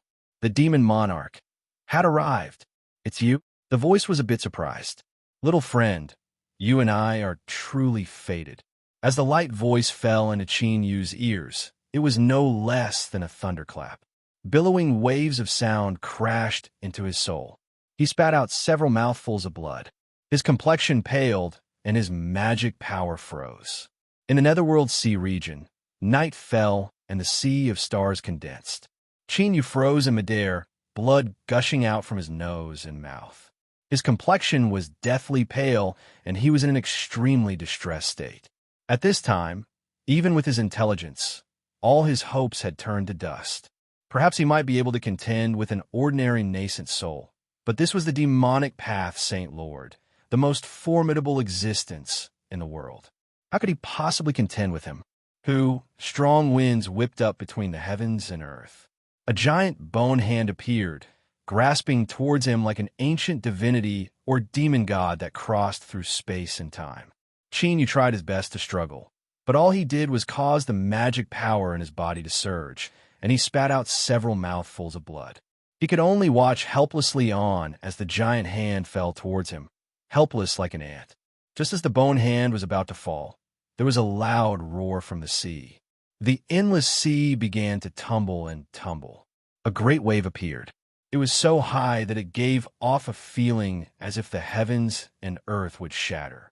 Before it even arrived, one could feel the terrifying strength contained within every drop of seawater. Even with the demon body's strength, it would still be crushed to powder the moment it touched it. Qin Yu closed his eyes and sighed inwardly. Up until now, he had experienced far too many life and death situations. He had already expected that death would arrive, but he never thought it would be so close to him. With the 5-element spiritual objects in hand, he would be able to cultivate the 5-element sword diagram. His bright road of cultivation would slowly unfold, but the moment it bloomed, he would instantly fall into darkness. Indeed, fate made fools of people. The affairs of the world were unpredictable. Whoosh! The sound of water rang out in his ears. He could feel the moisture contained within the water as well as the terrifying strength contained within. Suddenly, the imprisonment around him shattered and a cold voice echoed out. "Junior, the favor of saving my clan's princess is written off. Whether or not you can survive will depend on your luck." Qin Yu's eyes shot open. He saw the great wave pass through him and collide with the bone hand. At this moment, because space seemed unable to withstand the impact of such a terrifying strength, it violently twisted. Qin Yu felt a stabbing pain in his eyes. He couldn't help but close them, tears flowing down his cheeks. Then, he felt as if he had become a tiny speck of sand wrapped up in the rushing river, a tiny speck of sand that could be ignored. Wildly tumbling and shaking, the formidable strength nearly flattened him and tore him apart. Countless wounds tore open on his body, and blood gushed out from his head. Qin Yu bitterly smiled. He finally understood why that voice had said that whether or not he could survive would depend on his luck. Indeed, just because he didn't die just now didn't mean he wouldn't die in the future. This was a cruel and sorrowful fact. He took a deep breath. A stabbing pain spread out from within his chest.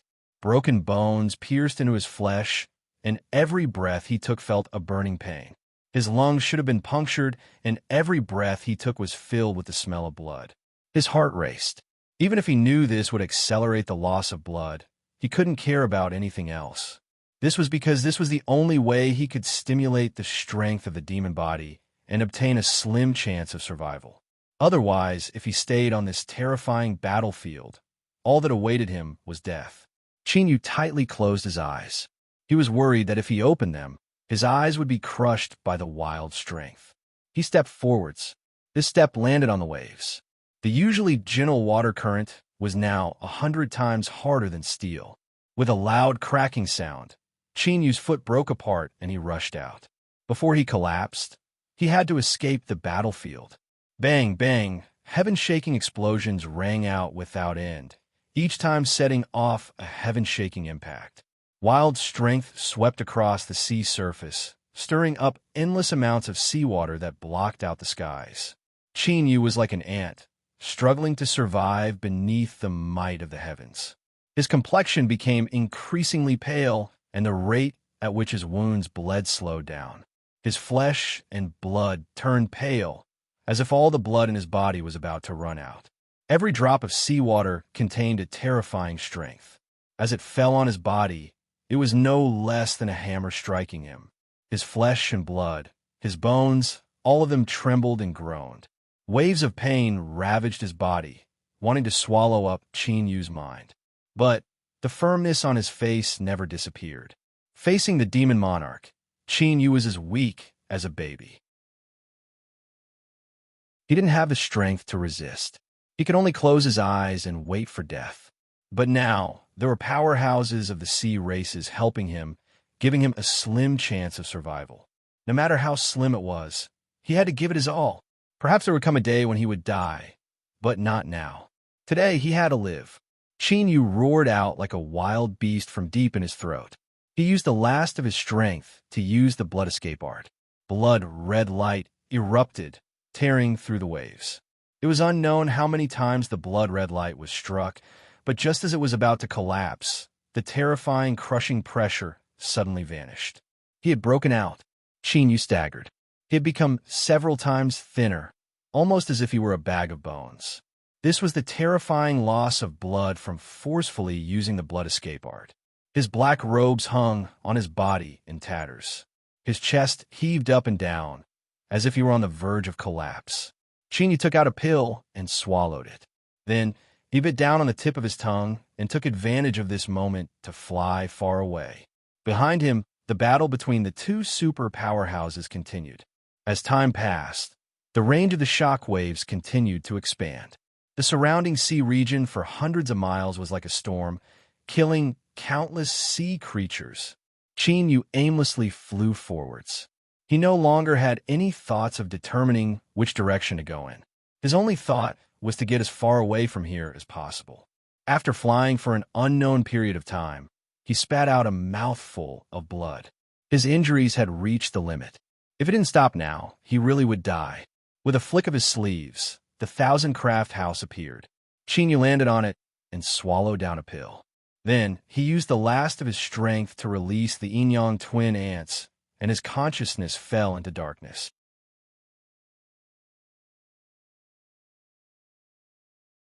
Chapter 122. Genius 1, Second Remember If You Want to Go. Showa Net provides you with wonderful novels to read. The seawater surged and roared. Its terrifying power could crush everything, and its momentum was earth-shattering. But in the center of the storm, it was strangely quiet. Two figures faced each other from afar, both emitting a monstrous aura. The demon lord had a calm expression, his face devoid of anger. He stood with his hands held behind his back, exuding the bearing of a grandmaster. He indifferently said, "This lord has no intention of becoming enemies with the sea race. Why must her stop me?" A wild strength caused space to distort. All that could be seen was a thin figure. Recently, many sea folk have gone missing. Her Highness the Princess of my people is investigating, and she was nearly killed by a demonic path cultivator. Is this what the demon monarch meant when he said he had no intention of becoming enemies with my sea folk? The demon monarch said, "This matter is the fault of the demonic path cultivators. This monarch will definitely give the sea races an explanation. But this junior took my precious treasure, so I must take it back." The skinny figure shook his head. "He saved my clan's princess." The demon monarch frowned. "It seems that teacher has decided to intervene." He took a step forward and shouted, "Please!" Bang! The tranquility at the core of the storm was instantly shattered. A terrifying power surged, causing the heavens and earth to tremble. After a moment, the demon lord's voice rang out. "Mr. Truly is powerful. This lord has experienced it. In the future, if there is such a day, I ask that Mr. come to the mainland. This lord will definitely prepare for you." The entire storm suddenly split into two. The demon monarch stepped out, a few tattered pieces of clothing flying through the air. Obviously, he'd suffered a slight loss in the battle with the mysterious expert of the sea demons. But even then, he was still calm and composed, and he fully displayed the demeanor of a peerless expert. Shwa, with a flash of demonic energy, the demon monarch disappeared. In the middle of the storm, the waves continued to surge. Vaguely, a huge figure could be seen standing there, towering like a mountain. After an unknown period of time, Chinyu finally managed to open his eyes. This simple movement left him gasping for breath. "Love, go small, say, Netku." It wasn't that he was so weak that he couldn't even open his eyelids. It was just that his face was covered in a thick layer of scabs, and he couldn't move his arms. It wasn't easy for him to open his eyes.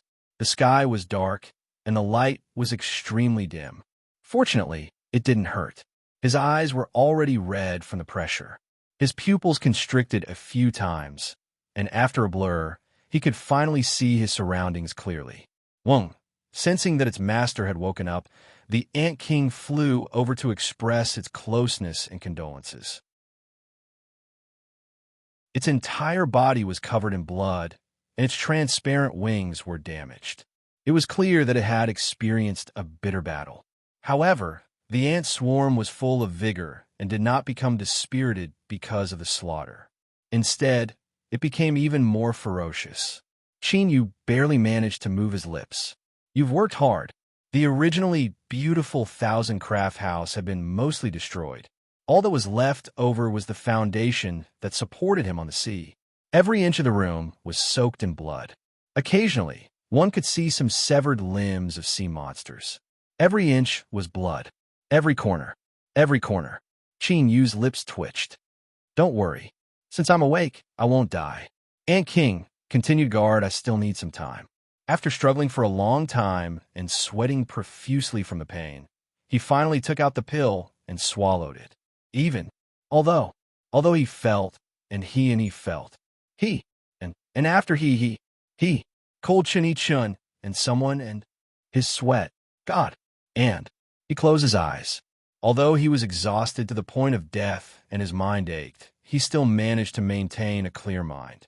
The smell of blood was the most sensitive signal to these ruthless and savage sea demons. The fragments of the 1,000-craft house, which were soaked in blood and floating on the surface of the sea, attracted their endless hostility. The slaughter never stopped. The yin-yang twin ants revealed their terrifying strength after advancing. If it weren't for the fact that the water wasn't suitable for them to fight, the sea monsters wouldn't be able to approach Chinyu before they were torn to pieces. After swallowing a massive amount of flesh and blood, a line of blood appeared between the black and white parts of the yin-yang twin ants. Their aura became increasingly violent. On the fourth day, Chinyu opened his eyes. His bones emitted loud, crackling sounds. His injuries were still far from being healed, but he still had the strength to protect himself. Today, he could be said to have been thoroughly revived. He took out a great sun mulberry leaf to reward the ant swarm. Chinyu discovered that there were bloodlines on the yin-yang twin ants.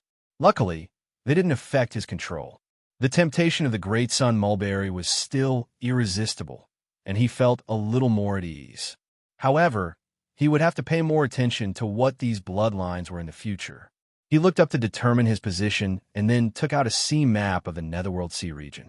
But he had been randomly flying around and had been drifting with the waves for the past several days, so it was hard to determine his position. Thinking about it, Chinyu stood up. With a thought, the swarm of ants flew to his feet, lifting him up as they rapidly flew into the distance. He couldn't stay in the 1,000-craft house fragment any longer. Luckily, although he couldn't ride the yin-yang twin ants, it was still simple for them to carry him. But soon, Chinyu ordered the ant swarm to stop. He looked into the distance. The distant horizon was also gray, but the colors seemed to have deepened. He turned his hand, and the wind listening shell appeared. He poured magic power into it and placed it near his ears. After several breaths of time, his pupils shrank. Hum! Hum! The ant swarm flapped their wings and burst away in the opposite direction. In the distance, that deep black color was rapidly spreading over. One could hear muffled, rumbling sounds, like the roar of a giant beast. The yin-yang two ants were extremely anxious. It was obvious that they had already sensed a dangerous aura. Chinyu bitterly smiled. This was a sea storm, and moreover, it was occurring in the most terrifying Netherworld Sea region. If a golden core cultivator was a bit more cautious in an ordinary sea storm, then they would be fine. But in the Netherworld Sea region, if a nascent soul cultivator was unlucky, they might also perish here. The Ant King screamed, urging the ant swarm to fly as fast as they could. But this storm was ridiculously fast. In just a moment, it had already caught up. Looking back, he saw that the black seawater had been drawn into the air, forming an earth-shattering wall of water that rumbled as it rushed forward. Tornadoes constantly appeared, sucking in a massive amount of seawater. They spiraled into the skies like vicious dragons wreaking havoc. Black clouds pressed down to the extreme, nearly connecting with the wall of water. Thunder roared and arcs of lightning extended into the sea along the wall of water. Chinyu's senses far surpassed that of an ordinary person's. He could clearly see that within the wall of water, there were several bloody sea monsters that were violently twitching in the arcs of lightning. Then, they turned into black charcoal that was crushed into powder. His complexion paled. This wasn't fear, but his slow beating heart began to accelerate. The blood in his body began to flow faster and faster. With a flick of his sleeves, he received the ant swarm into the Imperial Spirit Bag. Blood flames ignited, and Chinyu used the blood escape art without hesitation. Perhaps this would cause the injuries that he had just recovered to erupt once more, making them even more terrifying. But compared to falling into the storm, Chinyu had no other choice. Strong winds blew against his face. As his speed rose, his line of sight stretched out. But in the boundless sea region where the surrounding environment didn't change at all, everything seemed strangely slow. In this state, Chinyu could clearly feel every minute change occurring within his mortal body. There was a light cracking sound in his chest. The bones that had just grown back together were squeezed and crushed apart. The rough edges cut through his flesh and blood. The edges cut through his lungs, leaving behind a dark red line of blood. As he gasped for breath, blood began to seep out. The smell of blood lingered in his nose and mouth, and every breath he took brought with it a burning sensation. His wildly beating heart was still strong, but every time it contracted and expanded, it began to slow down. Although it wasn't obvious, it caused a magic power within his body to slow down. The previously healed wounds on his body began to split open once more. Blood flowed out from the corners of his eyes, his eyebrows, his arms, his thighs, wetting his tattered robes. The blood that stuck to his body rapidly turned cold, turning into blood-red shards of ice that were swept away in the next moment. With his severely wounded mortal body, it was impossible for him to continue using the blood escape art for a long period of time. Qin was well aware of this. He only tried his best to last until he escaped the range of the storm. But as time passed, the storm was thrown far behind. Even so, it was still boundless, and he couldn't find the edge of it. If he continued like this, his mortal body would collapse before the storm arrived, and he would die. Qin sighed inwardly and came to a sudden stop. The blood-red light faded away to reveal a pale face. His slightly recovered mortal body was even thinner than before. Since he couldn't avoid it, there was no need to run. Of course, he wasn't waiting for death, but seeking survival in a hopeless situation. Qin sat down cross-legged. With a thought, light erupted around him, and nearly 100 talismans covered him. After doing this, he thought for a moment. He turned his left hand and took out the 100 nether sword, and his right hand took out the copper mirror. These two were the strongest magic tools he had. Although one was sleeping and the other hadn't recognized him as its master in this life or death crisis, Qin couldn't care too much about such things. Either he could help him survive, or they could be buried in the storm together, forever sinking to the bottom of the sea. Rumble, rumble. The sound waves shook the heavens and earth. From afar, one could only see black clouds and walls of water connecting together. Water tornadoes soared into the heavens and thunder roared. It was only from up close that one could truly feel just how terrifying the Netherworld Sea region storm was. This was a true majesty that came from the heavens and earth. Everything that blocked its path was as small as an ant, leaving behind only destruction and despair. Qin took a deep breath. Like a great stone, he sank to the bottom of the sea. In the next moment, the surrounding seawater began to boil. Every drop of water trembled, releasing endless energy. Hum, hum. All of the talismans around Qin lit up at the same time, resisting the pressure of the seawater. Even so, he stuffily coughed and spat out a mouthful of blood. His entire person wildly tumbled in the boiling seawater. He couldn't distinguish north from south, up from down, left from right. Compared to the storm that had been stirred up by the demon monarch and the sea monsters, this was 3 times more terrifying. Kacha, kacha. Starting from the periphery, the talismans began to break apart. Bit by bit, they began to disintegrate, becoming faster and faster. Suddenly, the surrounding pressure vanished. Everything in front of him brightened. It was Qin Yu's figure being sucked out of the seawater and sucked into the wall of water. Rumble, rumble, rumble, rumble. He was like a plank on the crest of a wave, able to be torn to pieces at any moment. Whoosh!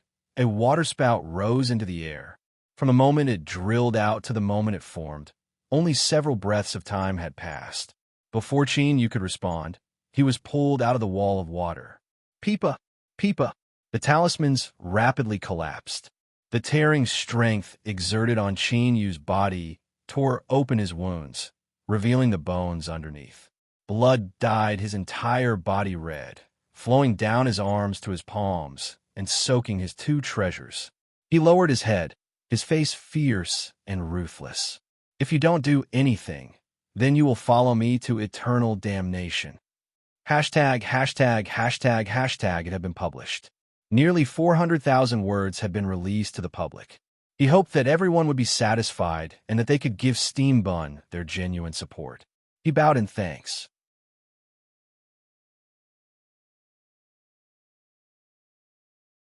Chapter 123. Genius in a Second. Remember Love Go? Speak, net, to provide you with wonderful novels to read. Bang! The copper mirror trembled. Blue divine light gushed out, covering Chinyu like water. In that instant, all of the talismans had shattered. If he had been even a moment slower, the strength of the waterspout would have been enough to tear him apart. The blue divine light condensed into a bubble, allowing the waterspout to suck it away. As it wildly spun around, the feeling of being trapped within could be imagined. Chinyu didn't believe that the copper mirror that could resist the waterspout wouldn't have a way to eliminate this terrifying spinning.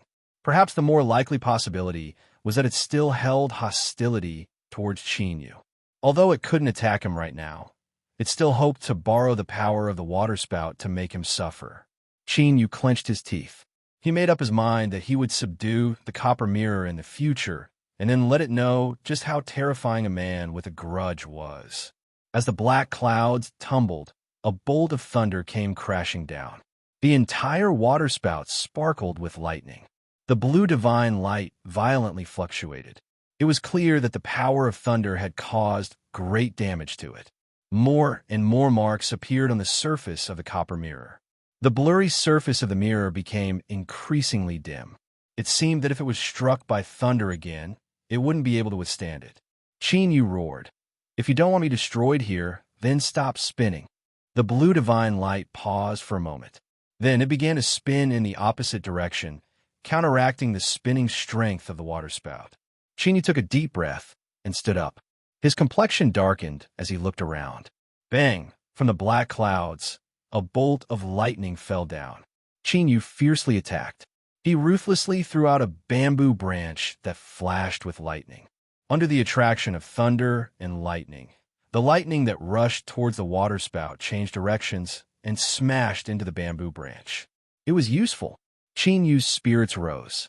Although using the sky thunder bamboo like this was an act that deserved to be struck by lightning, in the face of life or death, everything else had to be put aside. Moreover, as long as he was alive, even if the entire sky thunder bamboo was destroyed, as long as the rhizome existed, he could rely on the little blue lamp to grow it back in a short period of time. Something was wrong. Chinyu frowned. He felt as if he had forgotten something.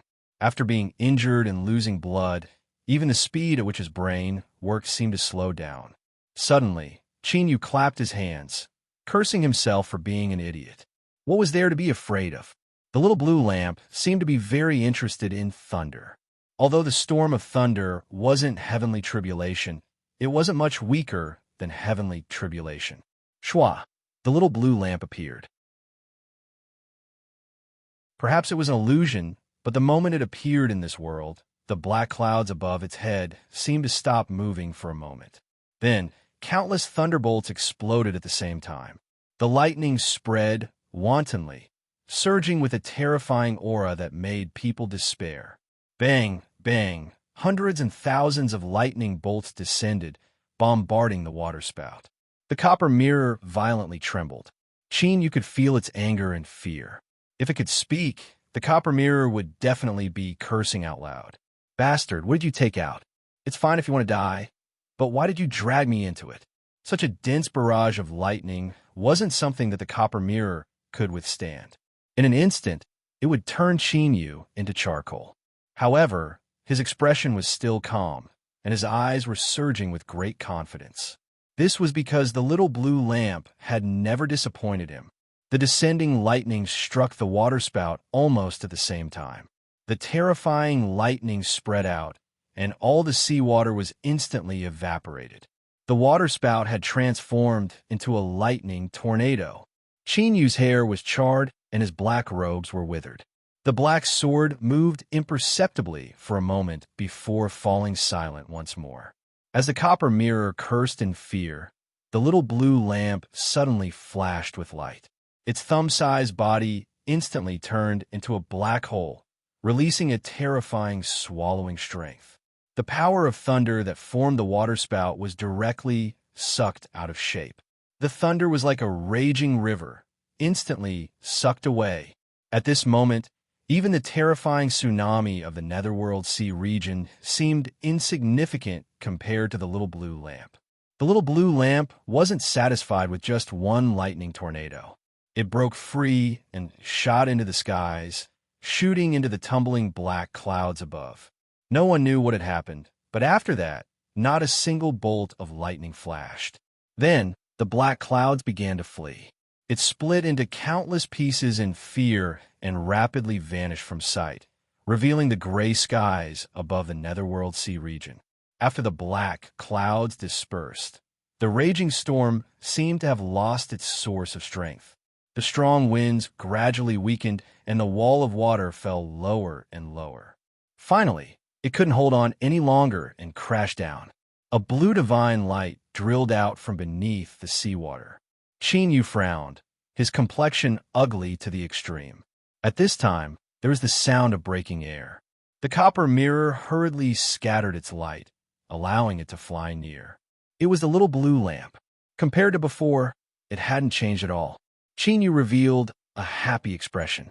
He took it in his hand, his taut heart relaxing a little. The little blue lamp was the foundation of his life. He absolutely could not lose it. He looked up and saw that the sea region had gradually calmed down. Yu took a deep breath and suppressed his urge to curse.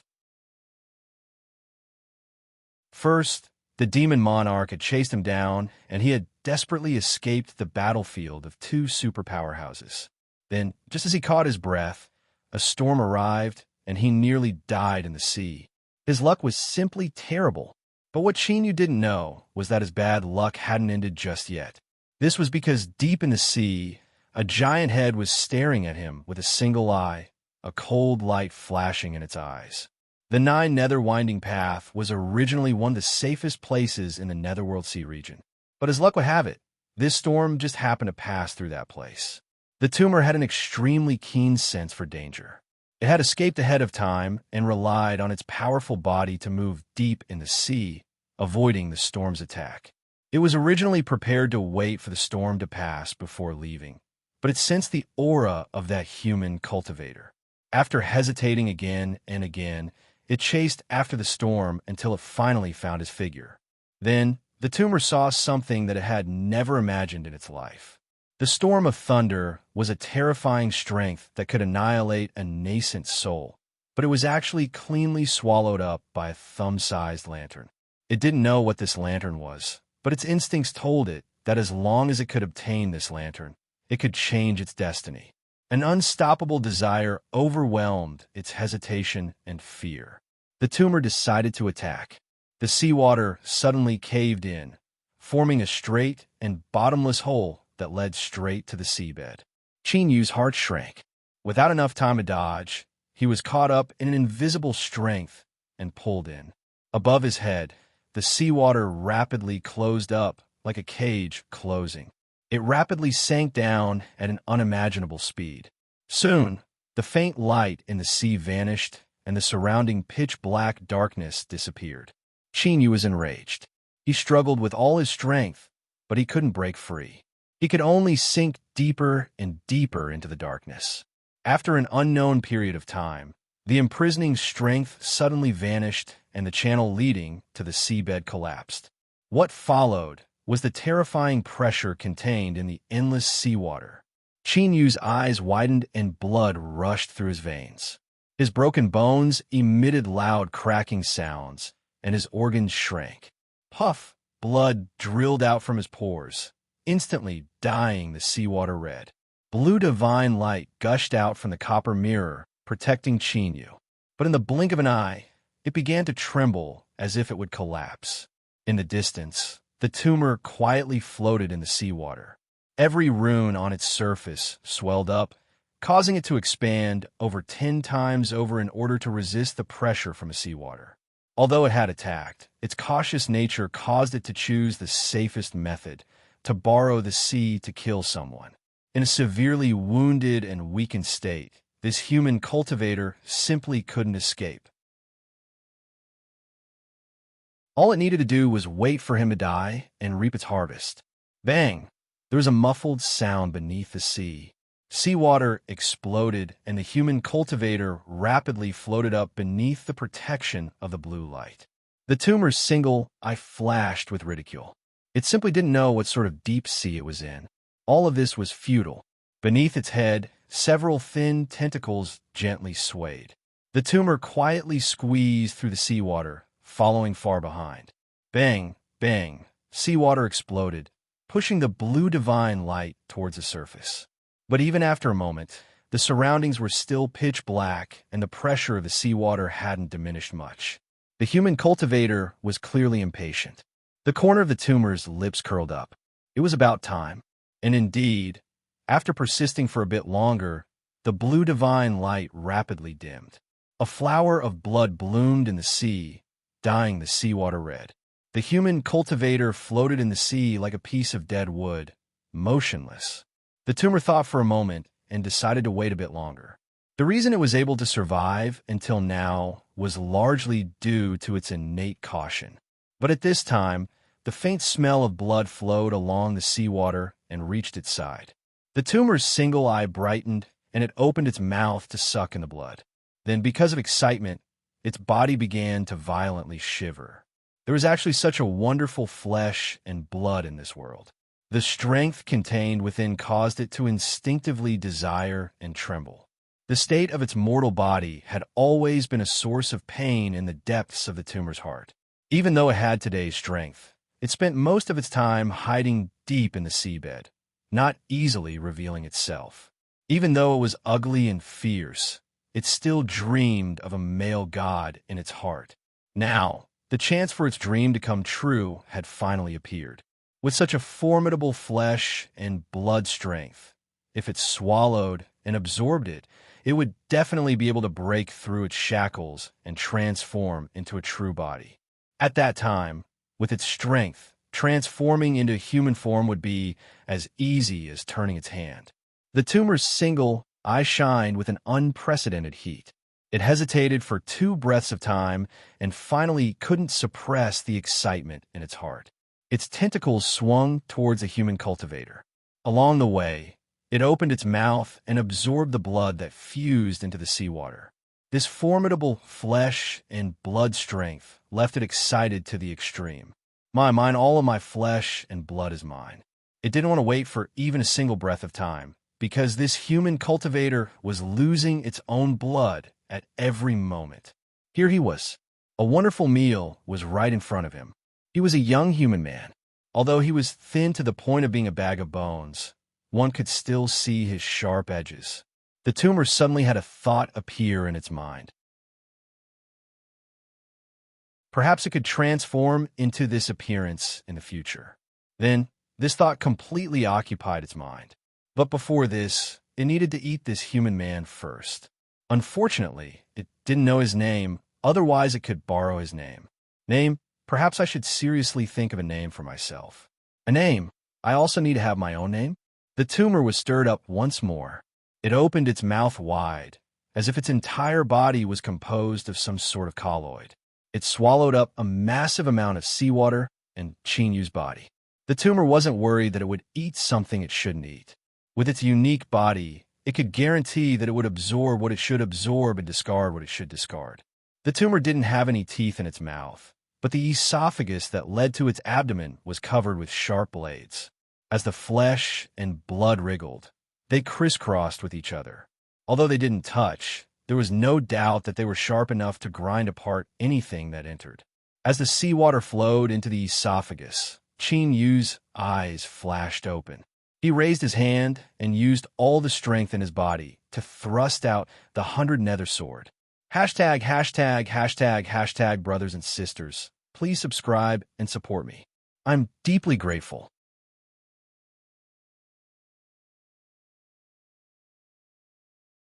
Chapter 124. Genius 1 Second Remember If You Want to Go. Showa.net provides you with wonderful novels to read. Puff! It easily cut through flesh and blood. The entire sword blade sunk in. With such strength, even Chin used sword-wielding palm drilled in. Love Go Small, say, Netka warm blood drenched Chin Yu's body. Then, as his flesh was cut open, it suddenly tightened. Ka-cha! Ka-cha! In an instant, the bones of his hands and fingers were completely shattered. Chin Yu's face was deathly pale. He held onto the hilt of his sword, not allowing himself to fall into the crazily twisting esophagus. The tumor madly shook as it struggled in its death throes. Pained roars came from outside, and only after an hour did it gradually stop. His taut flesh softened and loosened. The blood that had stopped flowing gushed out like a fountain, drenching his entire body. As it fell into his wounds, it was directly absorbed. It was like his body was on fire. His exposed flesh and blood instantly turned red, like an iron ingot in a furnace. Water vapor rose from his body, and there was a faint red color on the water vapor, like a burning flame. Chinyu fiercely opened his eyes. His pupils had turned crimson, overbearing and disdainful. They were cold and cruel, without the least bit of emotion. Disregarding the injury on his hand, he grabbed the 100 nether sword and tore open the wound. He used so much force that the broken bone pierced through his skin, revealing a few patches of deathly pale skin. His other hand grabbed the edge of the wound and forcefully tore it open. But strangely, not a single drop of blood flowed out of the wound. Chinyu remained expressionless. He pulled out the 100 nether sword that had sunk deep into his flesh. It trembled as if it were dissatisfied, but with a cold cough it instantly quietened down. Putting away the 100 nether sword, he pressed his hands against the wound and drilled his entire body into it.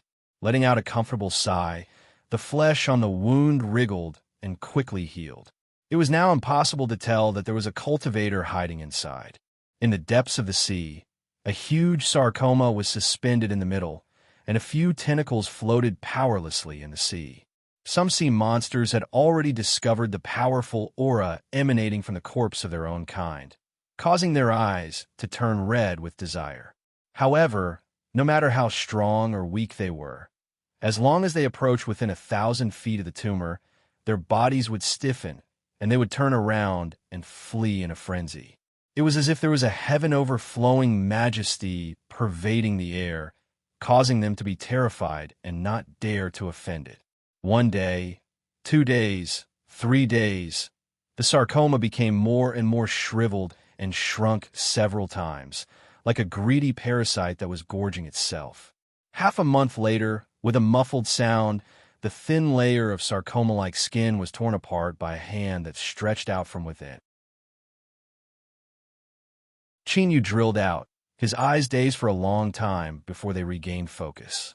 Although he couldn't remember exactly what had happened, there were chaotic and blurry fragments in his mind. To plunder flesh and blood and take their essence for their own use. Was this the instinct of the demon body? After thinking for a long time, Chinyu let out a long breath. In the end, he was still alive, and it felt quite good. His injuries had already healed. Every inch of his flesh and blood seemed to have been tempered by the flames of a furnace. He could clearly feel the boundless blood vitality within him.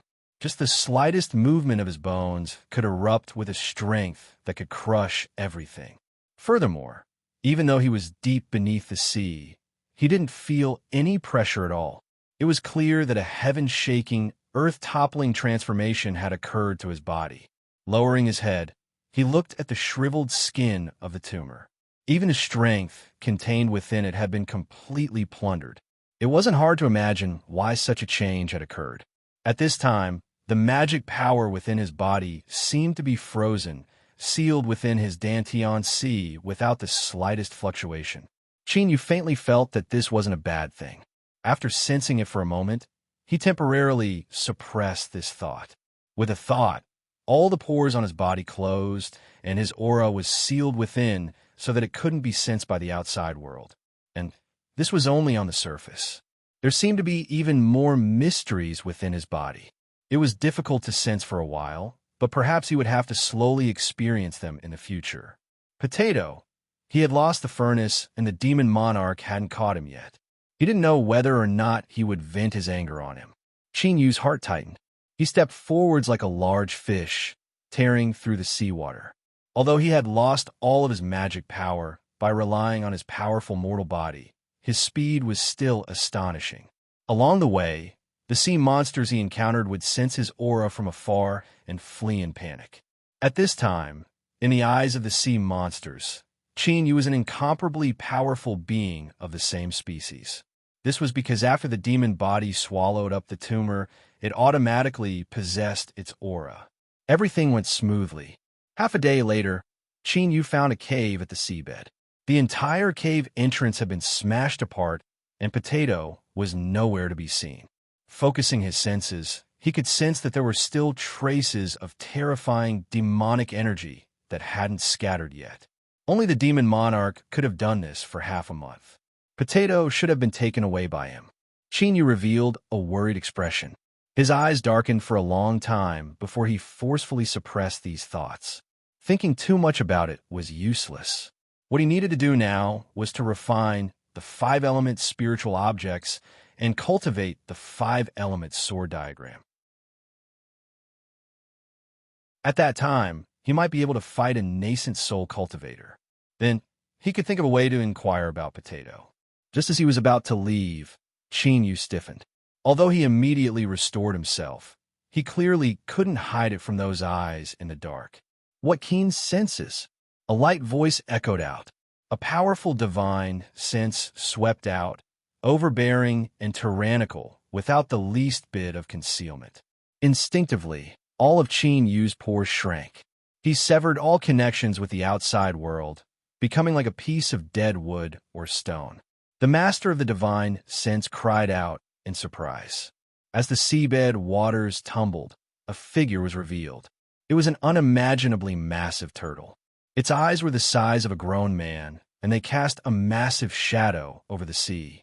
A sharp light flashed as it locked onto Qin Yu. Junior, what a powerful aura concealing technique. Even I am unable to investigate it. Qin Yu's thoughts raced. He bowed and said, "Greetings, Senior. I thank Senior for saving my life." This voice belonged to the mysterious sea monster powerhouse that had fought against the demon monarch and saved him. The large turtle lifted a claw. Although it seemed clumsy, its sharp claws shined with a cold light. Qin Yu didn't doubt that this person would only need to gently wave them to tear him to pieces. "Junior, put away your aura-concealing technique. I want to see just who you are." The voice was light, but it wasn't a discussion. Qin Yu hesitated for a moment and then nodded. As if sensing his thoughts, the turtle's pores opened. But there seemed to be an invisible barrier between his flesh and blood that concealed the powerful fluctuations of blood energy. The turtle's claw fell between his eyebrows. It was hard and cold to the touch. Qin Yu stiffened. Luckily, after several breaths of time, the large turtle retracted its claw and looked at Qin Yu with pity in its eyes. It originally thought that this junior might be a spy from the demonic path, but it never imagined that he would be such an unlucky fellow. His cultivation had been completely wasted without even the tiniest bit remaining. That's right. Just how terrifying were the shockwaves of his battle with the demon monarch. Even ordinary nascent souls would have to stay far away. Although this junior's cultivation wasn't weak, how could he be any better off in such a situation? He could already be considered lucky to have survived. However, after living for such a long time, it would never let down its guard. The large turtle narrowed its eyes and calmly said, "Junior, why did you appear here? And why did the demon monarch capture you?" Qin Yu respectfully said, reporting to Senior, "This junior joined forces with a friend to steal a treasure of the demonic path. When the demon monarch arrived, I took the demonic treasure and left, but my friend stayed here. Thanks to Senior's rescue, this junior was lucky enough to survive. I came back today to see how my friend is doing." As he spoke, he revealed a sad expression. Something had happened to Shan Wugu, so Qin Yu's expression was naturally flawless. The large turtle thought for a moment. Qin Yu's words weren't too different from what it had heard, so it should be true. Its eyes flashed. The demon monarch made such a big fuss, so I'm also curious. What sort of treasure did he lose? Qin Yu revealed just the right amount of bitterness. He took out the Saint Furnace, his heart perturbed. Luckily, the large turtle seemed to have high standards and wasn't interested in his storage ring. All of its attention was focused on the Saint Furnace. A light flashed in the giant turtle's eyes. Suddenly, the Saint Furnace hummed, and the large turtle coughed, a dignified expression on its face. It stared at the St. Furnace for a long time and then let out a long breath, a look of reluctance on its face. It's fine. This thing has no fate with me. Since you stole it, you can keep it. As it spoke, it looked at Chinyu with a strange look in its eyes. It was clear that it had noticed something about the St. Furnace. Chinyu's heart tightened, but he didn't reveal anything. He obediently put away the St. Furnace. He certainly wanted to ask, but looking at the old turtle's appearance, it definitely wouldn't tell him. Now, it was best to think about how to leave. As he was thinking about how to leave, he didn't know that the large turtle in front of him was also thinking about how to arrange things for him.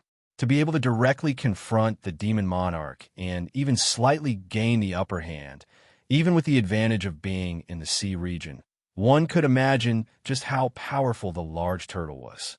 This turtle was naturally no ordinary turtle. In truth, its status within the sea races was astonishingly high. Appearing in the Netherworld Sea region and coincidentally saving Chin-Yu wasn't a coincidence. Rather, it had been entrusted by someone else. Although there was a reason for this, no matter how one looked at it, this matter couldn't be considered a beautiful one. If this boy was left alone in a place like the Netherworld Sea region, he wouldn't be able to live past today. He would become the flesh and blood of a mutated sea monster. Thinking about it carefully, it was the sea races who had misunderstood him at the start. Although this boy had caused the sea races to lose some face, he still kept his word and released that little girl Lushy. Afterwards, he even saved her from the hands of the demonic path. Although he had fallen to his current situation because of himself, he couldn't escape the responsibility of the sea races. In addition, even though this boy's surname Chin had been severely wounded and his cultivation crippled, he still didn't forget about his friends and risked his life to check on them. It could be said that he was one of the few humans that had a sense of camaraderie. Of course, the most important thing was that he had actually managed to make it here alive. This silly boy's luck was heaven-defying. Whatever, he had come up with so many reasons because he wanted to save his life. As expected, old turtles tended to be soft-hearted. If he were in his younger days, he would have swallowed up any human cultivator and treated him as a snack before or after a meal. The large turtle smacked its lips as if it were reminiscing something. Inexplicably, Chinyu's forehead was covered in a cold sweat. Senior, the large turtle glared at him with dissatisfaction. It was a bit annoyed that Chinyu had interrupted its beautiful memories of delicious food. But as it thought about how Chinyu was a human, it felt a bit awkward. It coughed and said, "Boy, I will consider this as me being kind and saving your life." Chinyu didn't even have time to say a single word before he was wrapped up by the current and pulled onto the back of the turtle. The large turtle didn't seem to use any strength, but its limbs slowly moved and its massive body pushed through the seawater. Its speed was shockingly fast, causing billowing undercurrents to appear on the seabed. This feeling wasn't that it was paddling forward, but that the seawater was pushing it forward on its own initiative. This simple move had revealed the tyrannical methods of this old turtle. No wonder it had been able to fight the demon monarch in the sea region and hadn't suffered a loss at all. Chinyu was tightly bound by the seawater. His eyes widened, wanting to cry, but no tears came out. Just what was going on? He was perfectly fine, so why would he need anyone to save him? His thoughts raced. After several breaths of time, Chinyu sighed and closed his eyes. He had to accept his fate. There shouldn't be any danger for the time being. At worst, he would just have to find a chance to secretly escape.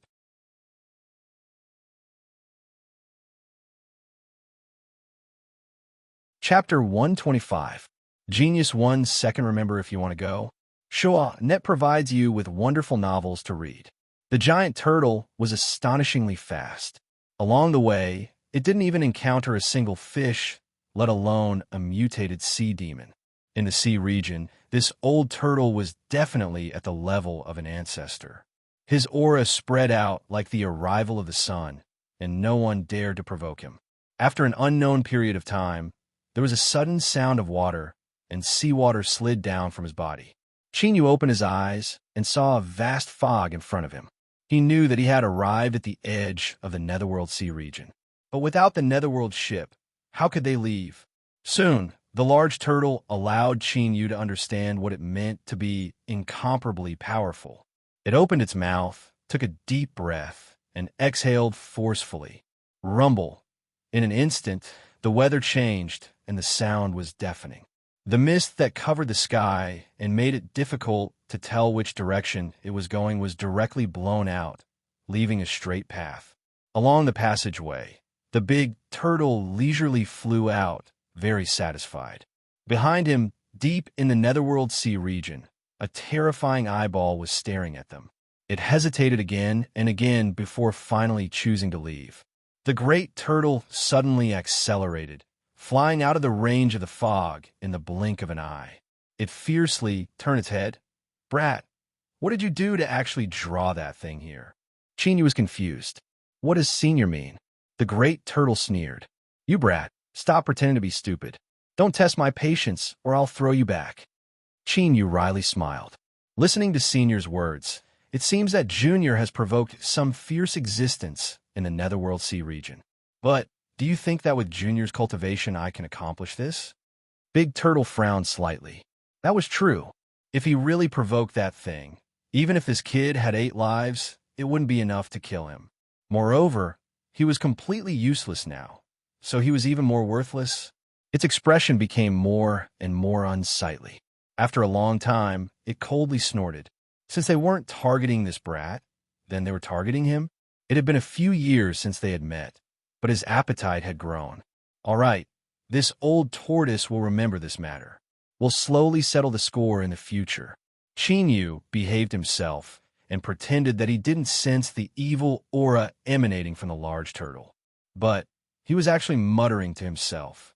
Although he hadn't done anything, his instincts told him that the thing the large turtle spoke of was coming for him. Demonic Path St. Furnace? Or was it a tumor? In the Netherworld Sea region, these were the only 2 things that Qin Yu had done. After thinking for a moment, he suppressed these thoughts. Since he had escaped, at worst he wouldn't come here again.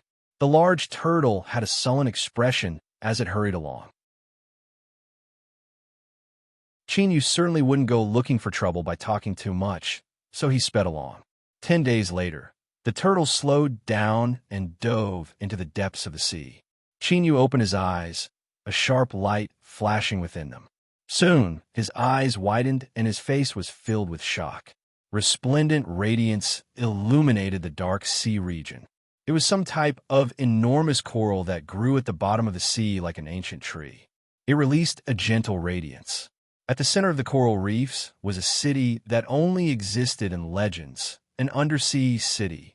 It lay on the seabed, shimmering with a myriad of colors. It was 100 times larger than any city Qin you had ever seen. This Wu sect city.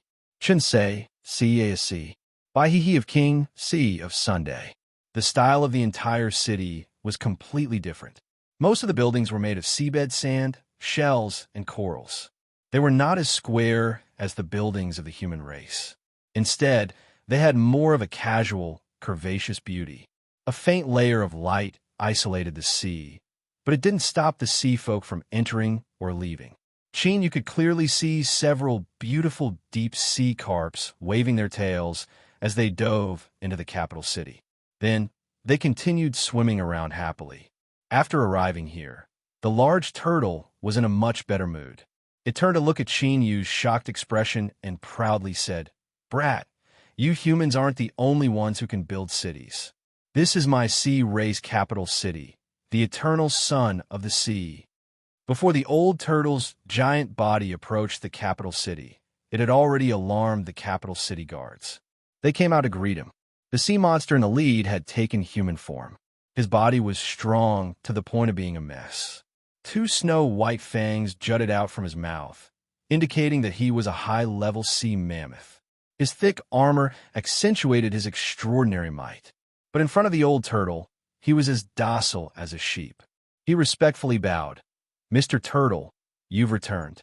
Behind him was a group of rebellious capital city guards who had always been cold, arrogant, and belligerent. They lowered their heads so low that they almost broke their necks.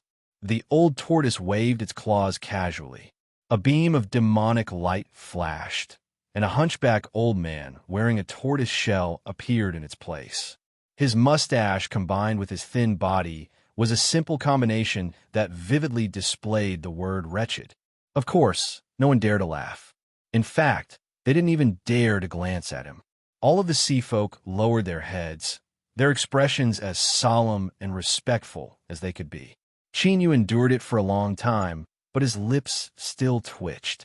The old turtle ruthlessly glared at him, a thick threat in his eyes.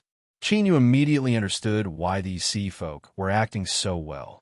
Thinking about it, they had already been taught a lesson. I'll find a place to settle this boy down. As the old turtle spoke, he flew into the capital city. This damn thing in the Netherworld Sea region actually dared to have ideas about him. This matter wasn't simple at all. He had to promptly inform His Majesty so that he could respond. The sea mammoth leader bowed. "Mister, please take care." When the old turtle vanished without a trace, he looked up and warmly smiled. "Little brother, my name is Mengli. What is your name?" To be able to sit in the position of commander of the capital city guards for so many years, he certainly had his outstanding points. Unlike his crude and clumsy appearance, he had an incomparably meticulous mind. Qin Yu cupped his hands together. Ning Qin. If he said his real name, he feared that these people in front of him would immediately turn hostile. He casually swept his eyes around, wanting to leave immediately. But as he thought about how this was the sea race's capital city and how many powerhouses were gathered here, he could only suppress this tempting thought. Meng Li sensed Qin Yu's concealment, but didn't care. As long as he knew that this human in front of him was someone that Mr. Turtle had brought over, it didn't matter what his name was. But he had a familiar expression on his face. He patted Qin Yu's shoulder and said, "Come, I will personally lead you into the city." After giving several orders to his subordinates, Meng Li led Qin Yu into the capital city. They chatted happily, and the two of them had a pleasant time. Of course, Qin Yu didn't answer his questions in a roundabout way. Of course, the truth was that he didn't know why the old turtle had brought him here. Meng Li's smile didn't diminish. The more Qin Yu acted like this, the more he felt it was unusual, and his attitude became even more intimate. The interior of the sea race capital city was filled with flowers and flowers. Countless sea monsters walked or swam about. There were incomparably ugly fish monsters and dazzlingly beautiful mermaid girls. Sensing Qin Yu's surprise, he lowered his voice and said, "Those are the half-mermaid race.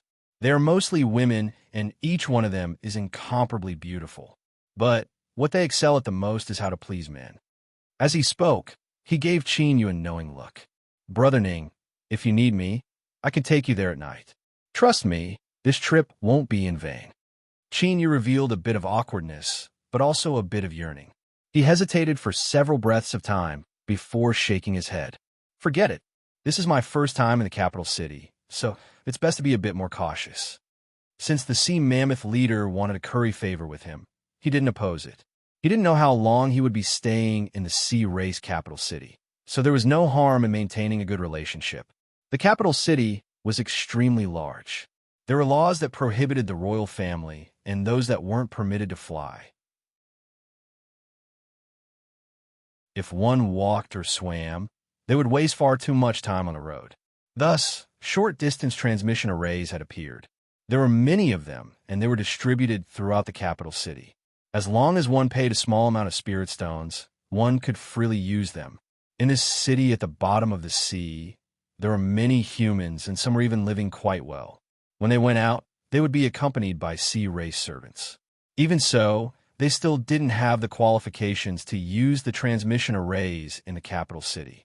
It was said that this was a punishment that a long time ago, a sea race emperor who had lost his beloved daughter had passed down to the humans. Regarding this, no sea folk dared to violate it.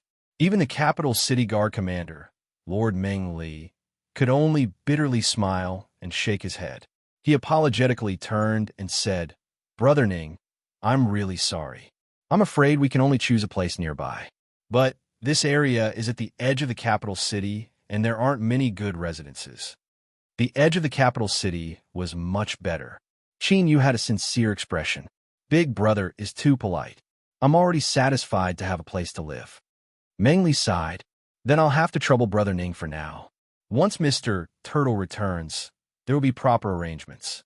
Perhaps there will be a day in the future when Brother Ning will be of use. At that time, don't blame me for being rude today. Qin Yu repeatedly said he didn't dare. He had a moved expression on his face, causing Meng Li to feel smug. It was true that he had to carefully receive the people that Mr. Turtle brought, but before determining just how important Qin Yu was, sending him a residence was far too expensive. Living in the capital city wasn't easy. In a place where every inch of land was worth its weight in gold. Even if Meng Li was skilled in making money, he still wouldn't dare to casually move around. Now, it seemed that this surname Ning had been fooled and wouldn't complain. That was good.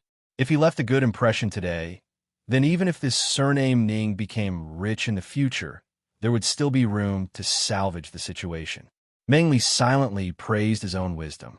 Then, he pretended to think about it and led Qin Yu outside. Moments later, they passed through a narrow alley. The two stopped outside a courtyard at the end and pushed open the door. The courtyard was small, but it was clean and tidy. There was a lush red coral growing there. Meng Li apologized a few more times. He said that he had official business to attend to and that he would come look for Brother Ning in a few days. After sending him out and watching Meng Li's tall and sturdy back disappear from sight, Qin Yu's smile faded and his expression became light. Who said that sea monsters didn't have brains? This Meng Li was actually quite astute. However, he didn't plan on staying in the sea race capital city for long. It didn't matter where he lived. The more remote he was, the less attention he would attract, and the more convenient it would be for him to move around. This was good. Closing the courtyard door, Qin Yu closed his eyes. His divine sense swept through the entire courtyard like silk. After a long time, he determined that there weren't any problems. Then, he opened his eyes and entered the room, sitting down cross-legged. He had just entered the capital city today, so it wasn't good for him to rashly leave. He would first wait and understand a bit more before making any plans. It was obvious that it was very difficult for a human cultivator to openly leave the capital city. There was no sun or moon at the bottom of the sea, but the color of the coral would change according to yin and yang. When the red coral in the courtyard turned a cold blue, that meant that night had arrived. Shua, Qin Yu opened his eyes. He could already determine that there was no one watching him. It seemed that the old turtle didn't care about him at all, so he naturally didn't have any plans. This allowed Qin Yu to relax a little. It should be much easier to leave now. At this time, a faint howl sounded out in Qin Yu's ears. The air was a bit cold.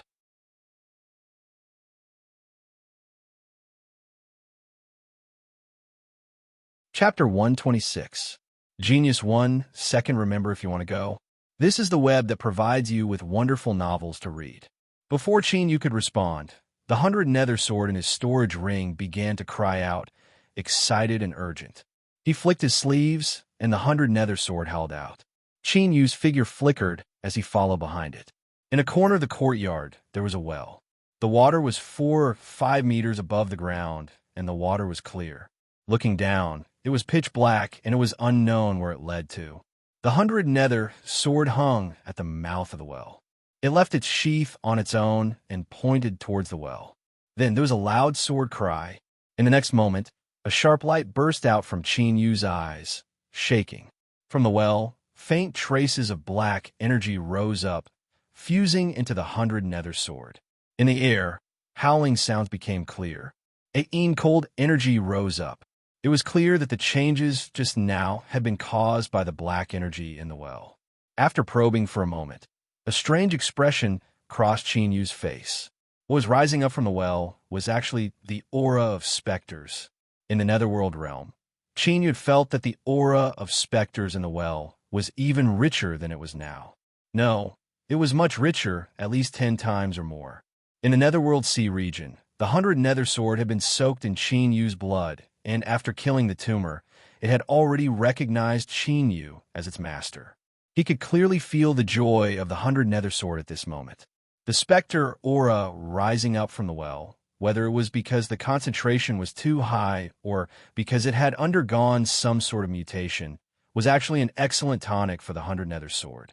This fellow had already thoroughly fallen in love with this place. When it sensed that Qin Yu intended to leave, it even trembled and threatened. "If you leave, we'll part ways." Qin Yu ignored its clamoring. His thoughts raced. The 100 Nether Sword was of an extremely high quality and had a high chance of becoming a spirit treasure. If he could raise it, it would definitely become a great killing weapon. He didn't dare to go to the Netherworld Sea region again.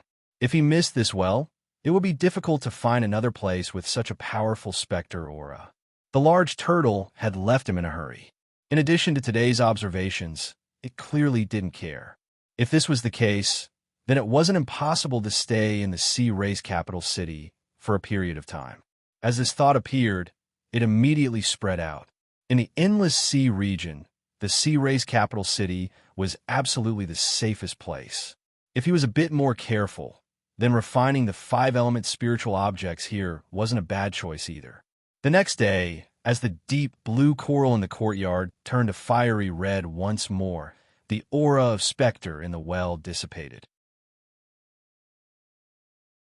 Qin Yu looked down at the little blue lamp that had restrained its light, a thoughtful look on his face. The 100 Nether Sword flew out and fell to the ground.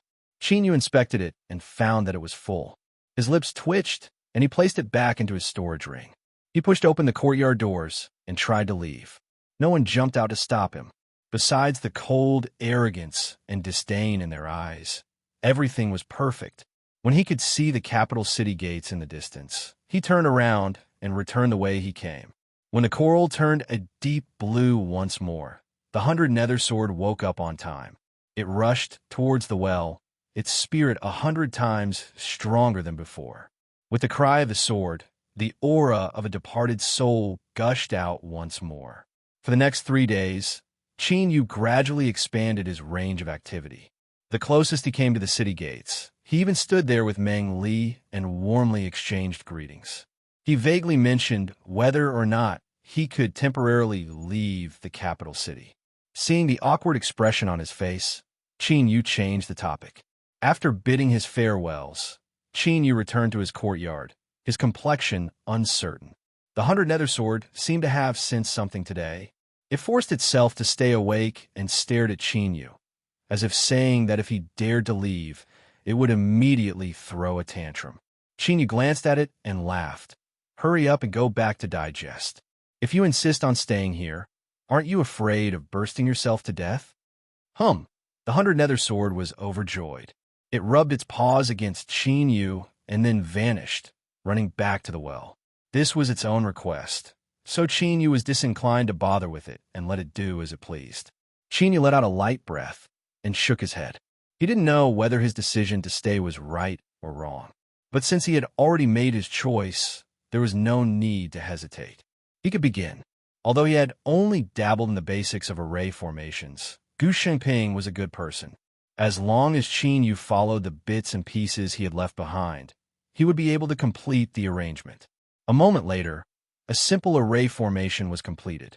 It had an outstanding concealment attribute and was nearly impossible to detect unless it was activated. Its function was also very simple. It could shield one's aura and conceal fluctuations of strength. In terms of defense, it only had 2 types, imprisonment and confusion. As for killing power, it was too difficult to arrange. Qin Yu didn't have full confidence in his abilities. Moreover, in the sea race capital city, Qin Yu felt that it was best to provoke as little trouble as possible. His Dantian Sea was still quiet, and his magic power was in a frozen state. But Qin Yu could feel the boundless aura beneath the ice. It was like a dormant volcano that would erupt with an even greater strength once it awoke. But it would likely take some time for it to awaken on its own. Qin Yu thought for a moment and decided to try borrowing external strength. He took out several Cloud Rain pills and swallowed them. The medicinal efficacy flowed through his flesh and blood, rapidly transforming into magic power. As if attracted by a magnet, Qin Yu didn't need to revolve his cultivation method. This magic power rapidly fused into his dantian sea. He focused his mind and sensed the subtle changes. After several breaths of time, a smile appeared on his face. It was useful. Magic power came from the same source, so instinctively wanted to fuse together. There were clearly more fluctuations of magic power beneath the ice, but it was far from enough. With a flick of his sleeves, he took out the entire bottle of Cloud Rain pills. There were 100 of them. He lifted a hand and swallowed them.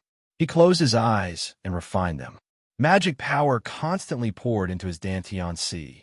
The magic power fluctuations beneath the ice became increasingly strong.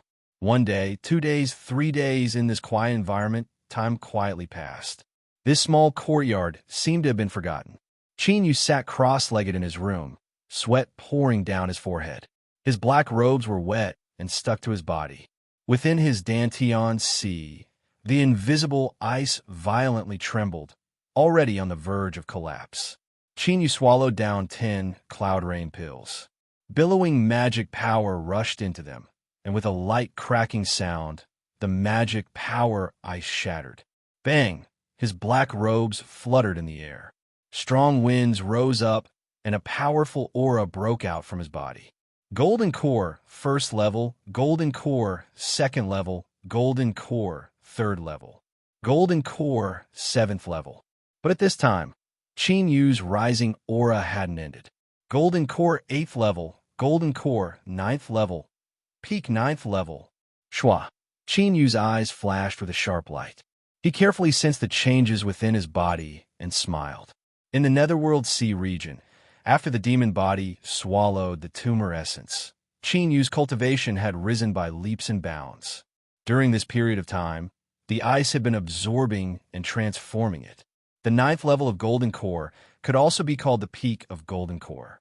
After advancing to the 10th level, that was the hollow nascent soul realm, just a fine line away from breaking into nascent soul.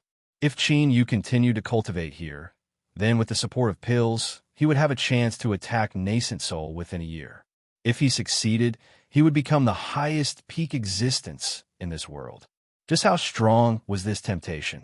Even with Chinyu's mental fortitude, he couldn't help but waver. But he immediately suppressed it. Golden cores were divided into high and low levels, and nascent souls were divided into weak and strong. Since there was a chance to attack in even greater strength, he naturally had to fight for it with everything he had.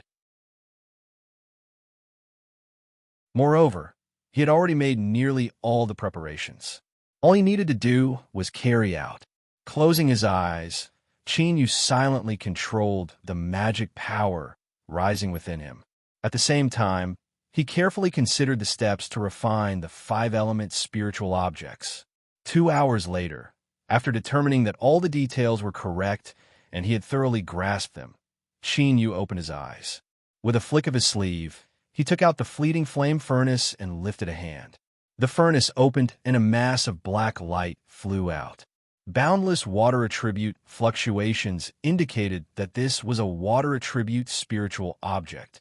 In the sea race capital city, in the deepest depths of the sea, using a water attribute spiritual object to refine it was appropriate. He lifted a hand and magic power surged out from his palm. With his 9th level golden core cultivation, the magic power in his palm condensed into a furnace. This furnace had 3 feet and a narrow mouth and a round abdomen. Its surface was engraved with lines of wind, fire, thunder, and lightning.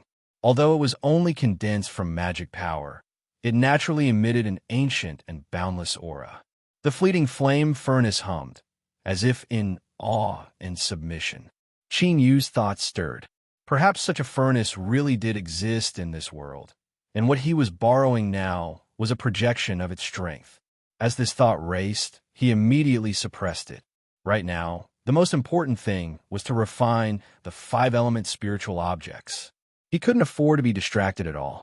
The furnace in his palm opened. The black light struggled for a moment before fading away to reveal its true appearance. This water attribute spiritual object was a black lotus seed. It was the size of a knuckle, and looking at it with rapt attention, one could see that there were runes on its surface. These runes wove together in layers, as if they contained the water of 100 rivers. Whoosh! The lotus seed flew into the furnace. Qin Yu's heart shook, and he instinctively closed his eyes. His consciousness soon blurred, as if he were in a half-asleep, half-awake dream. In his dream, it was a lotus seed that had been unintentionally abandoned by someone in a mountain pond. It soaked in the icy cold water for countless years before it finally broke out of its shell and took root at the bottom of the pond. The silt at the bottom of the pond was even colder than the water. As its roots drilled into it, they froze and died. But it never gave up.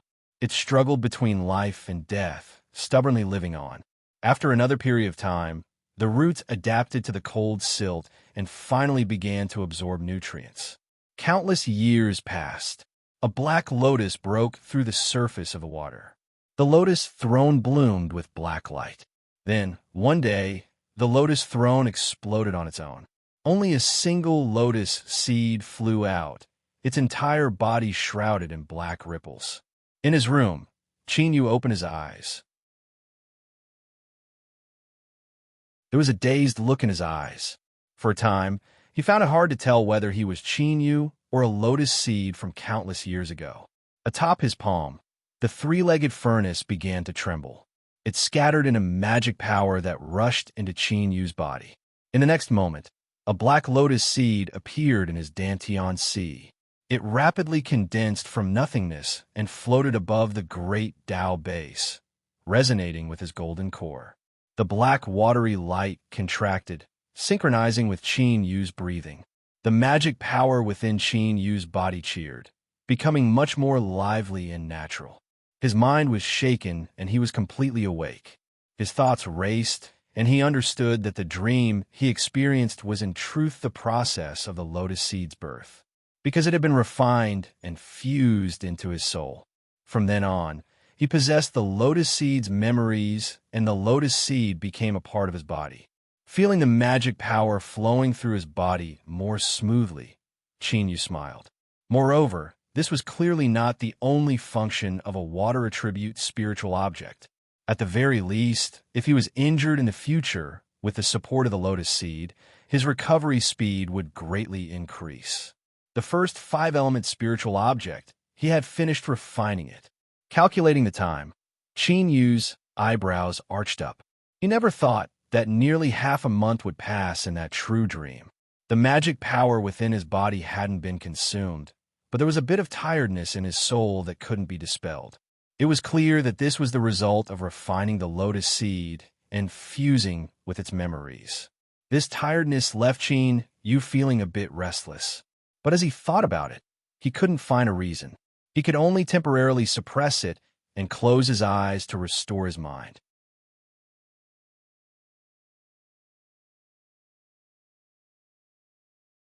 Chapter 127.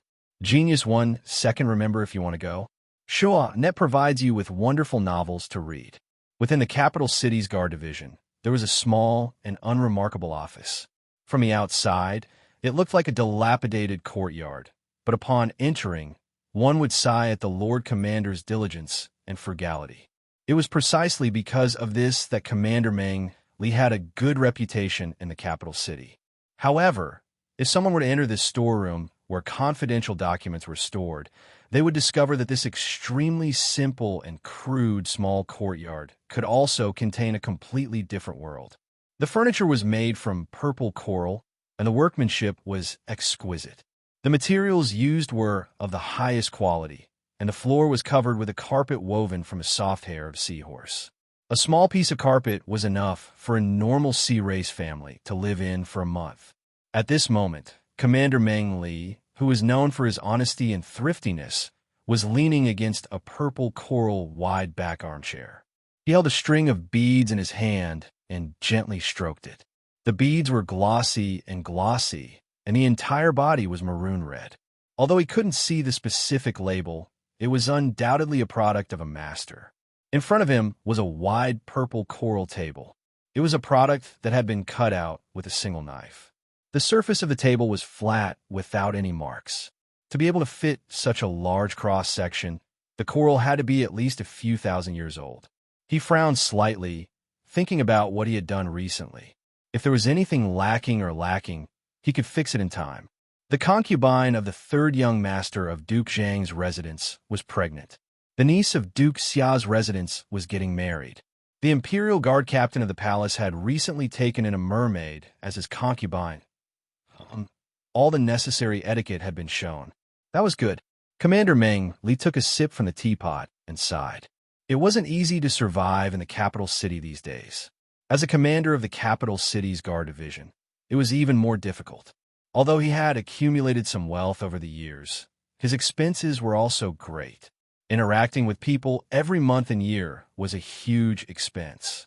He had to save what he had to save. Meng Li immediately thought of a place that would be a waste.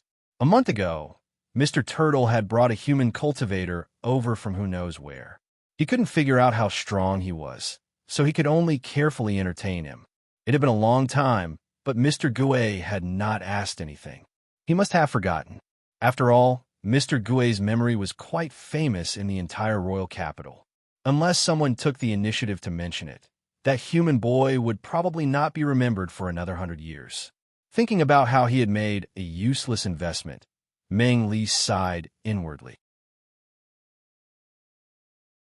Fortunately, he was cautious and did not bet too much on him. Since he was of no use to him, of course he couldn't keep him here. How could there be a cheap residence in the capital? No matter how secluded it was, the yearly rent was not a small sum. Life wasn't easy, so he had to save whenever he could. He knocked on the table. Someone immediately pushed open the door and fiercely ordered him to send Qin Yu away. Wait.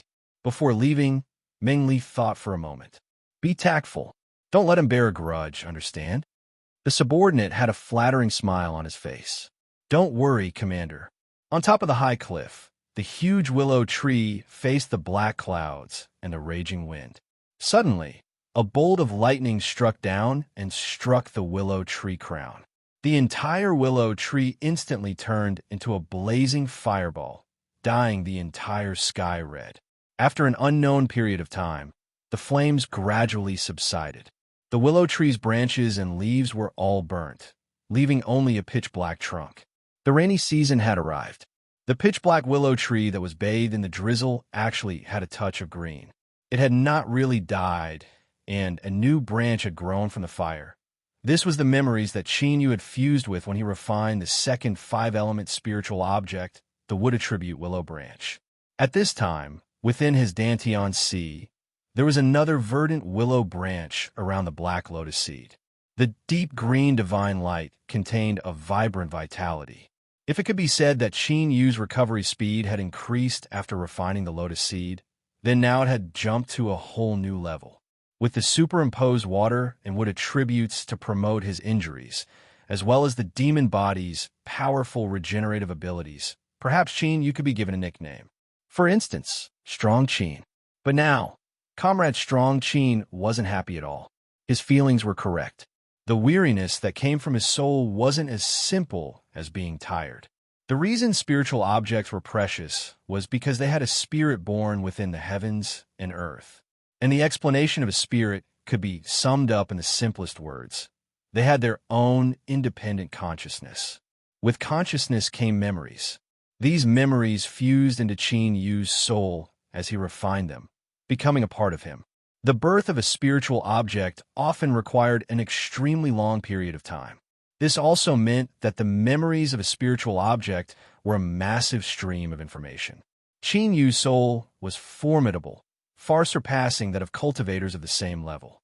Even so, after refining the water and wood spirit treasures, his soul still found it hard to continue. Love go little say net, quit wasn't that he couldn't continue refining them, but the risks were far too high. Once his soul fell, he would be lost in the memories of the spiritual object and lose his own will. Or, to put it more bluntly, he would be seized by a spiritual object. Of course, this was different from seizing someone's body, but the result was the same. Qin Yu's own memories would become a vassal, and the spiritual object's memories would dominate his body. After hesitating for several days, Qin Yu decided to temporarily stop refining.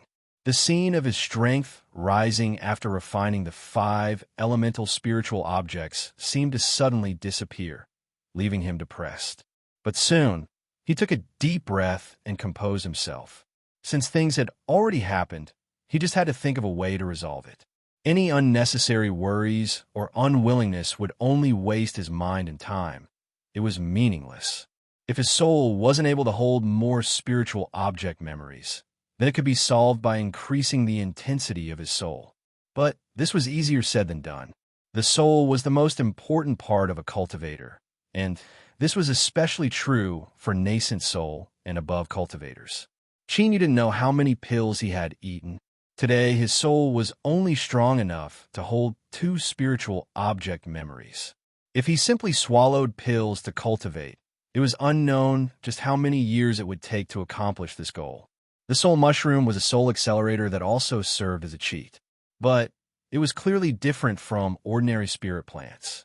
Ever since he obtained it in Immortal Eclipse Valley, it had been bathed in a foot of sea blue light every day, and yet it hadn't turned blue. This meant that it was less than 100 years old.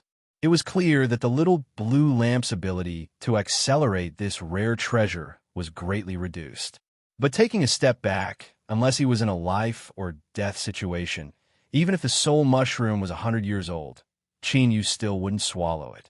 What he wanted was a 1,000-year partner soul, not an immortal soul. Things seemed to have reached a dead end. As Chinyu was stuck in a dilemma, Commander Meng, Li's subordinate, arrived. He politely knocked on the door. When the courtyard door opened, he smiled and bowed. Then, he said that the Lord Commander was busy with official business and was deeply apologetic that he couldn't personally come. After a long time, he finally broached the main topic. The guard had an awkward expression. "Fellow Taoist Ning Qin, you're the Lord Commander's friend, so you should be taken care of. But recently, some people have falsely accused the Lord Commander of corruption and bribery, and it just so happens that there are some problems with the origin of this courtyard. Now, someone is keeping an eye on it. Could you temporarily move out? Once this matter is over, you can have this courtyard as a gift. You can live here however long you like." Chinyu was surprised. There's actually something like this? I never thought that because of me, Big Brother Mengli would be placed in a difficult position. Please report back to me, and I will immediately move out. The guard was overjoyed. He repeatedly praised fellow Taoist Ning Qin for his righteousness and said that once he settled down, he would go to the guard department and report this so that he could get closer to him in the future. He turned and left the narrow alley. The guard's lips curled up in a mocking smile. Who said that humans were so smart that their hair was all empty?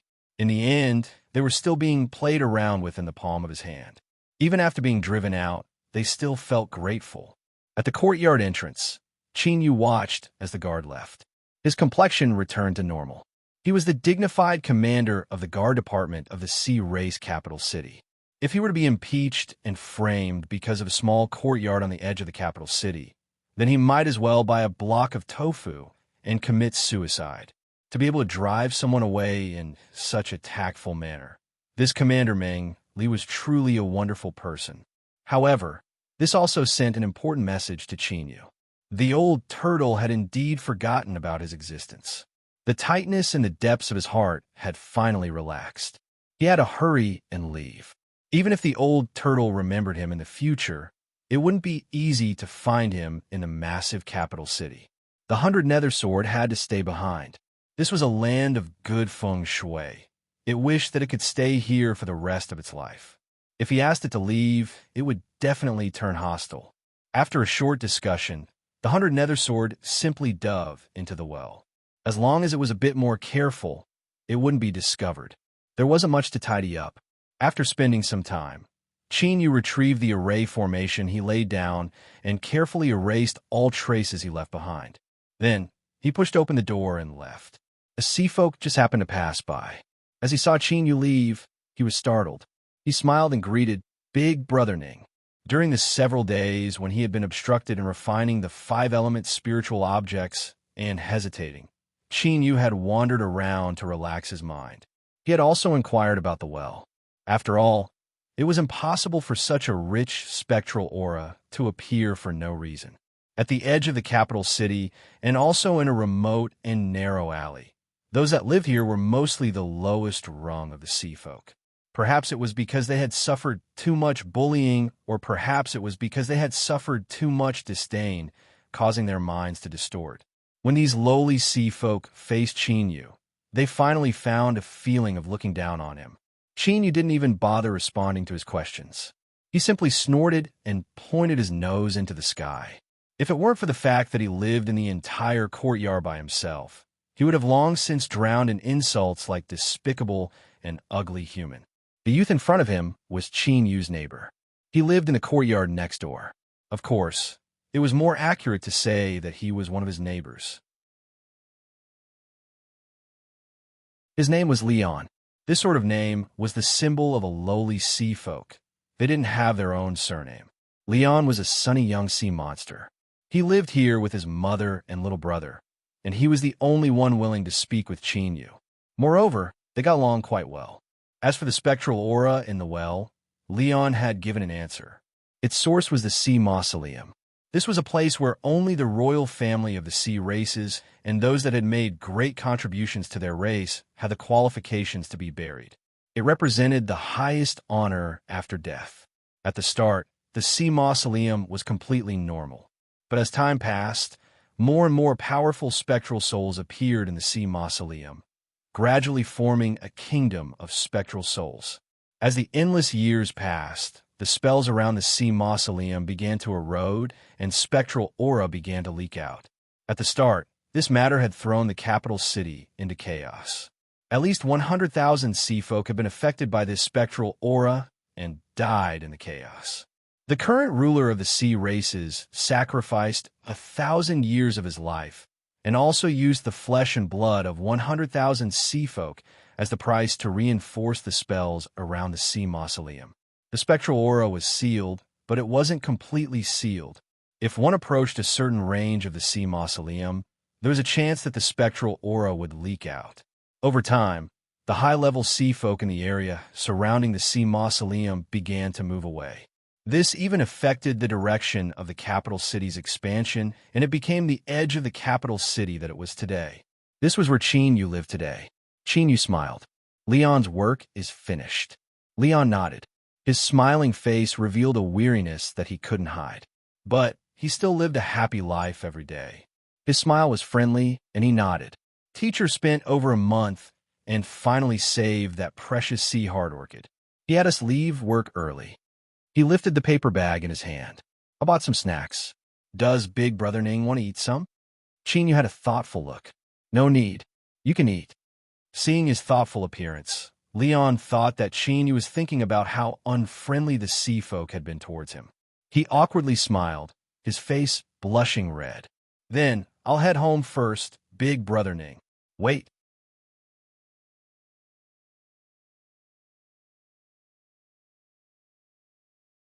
Chapter 128. Genius 1 Second Remember if you want to go. This is the web that provides you with wonderful novels to read. Leon turned around, puzzled. Chinyu earnestly said, Leon, you once said that you worked at a place called Sea Spirit Pavilion, right? Leon nodded. He unconsciously puffed out his chest, a proud expression on his face. That's right. It is Sea Spirit Pavilion. This was the only place that this humble sea race youth was proud of.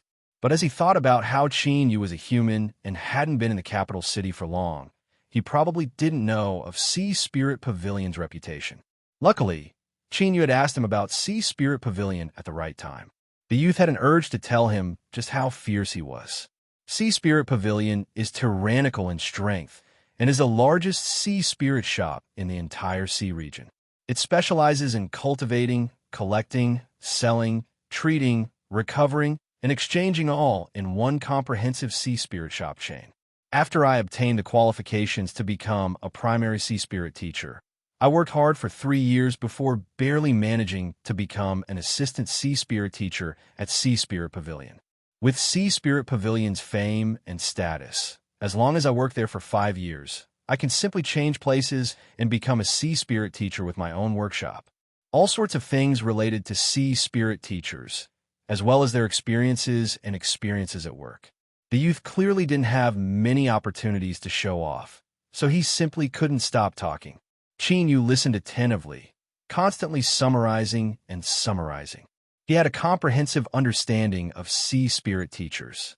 To sum it up in a single sentence, they were a group of sea races that cultivated and treated spiritual plants in the sea. No, it should be more accurate to say that they were a group of incomparably wealthy sea races that cultivated and treated spiritual plants in the sea.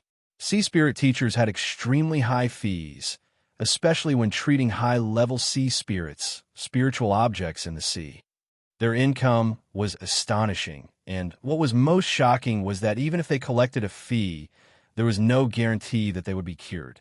It wasn't just one family that was like this, but the entire world of sea spirit teachers followed this rule. Unwilling? Leave and turn left. Revenge afterwards? My world of sea spirit teachers has 100,000 peers waiting for you. In summary, sea spirit teachers had a high status within the sea races. Of course, this was limited to high-level sea spirit teachers. As for those like Leon who were the lowest and didn't have much potential to improve, they could only struggle at the bottom. Qin Yu revealed a strange expression. A sea spirit teacher with a high status seemed to suit him very well. Although he still didn't have a clear understanding of what a sea spirit teacher was, this didn't prevent him from having confidence in himself. With a little blue lamp in hand, sea spirit cultivation and treatment weren't a problem at all. If he could become a high-level sea spirit teacher, would he be able to dig out the things he needed from the rich pockets of the high-level sea races? For example, treasures that could increase the strength of one's soul. Sensing the strange expression on Qin Yu's face, Leon suddenly fell silent. He revealed a shy expression and said, "Big Brother Ning, I'm sorry, I spoke too much." Qin Yu smiled. "No, I'm very interested.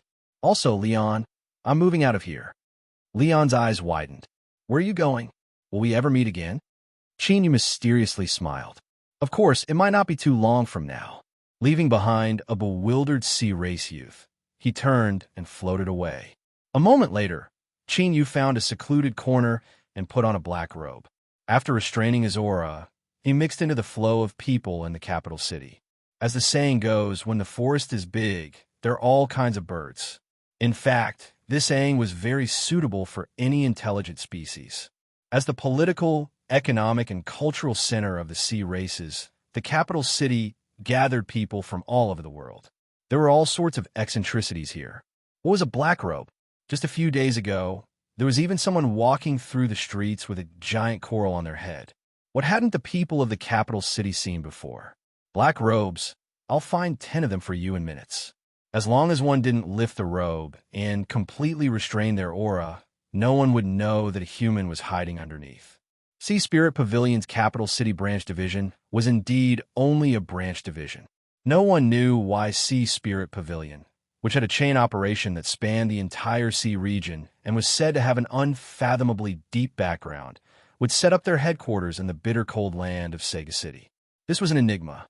Countless sea folk had tried to unravel it, but those that couldn't come into contact with it could only fall into a deep fog. As for those that had the qualifications to investigate, they would stop without hesitation after discovering the slightest clue and strictly forbid anyone from revealing anything. Combining all of these factors together, Sea Spirit Pavilion became increasingly mysterious.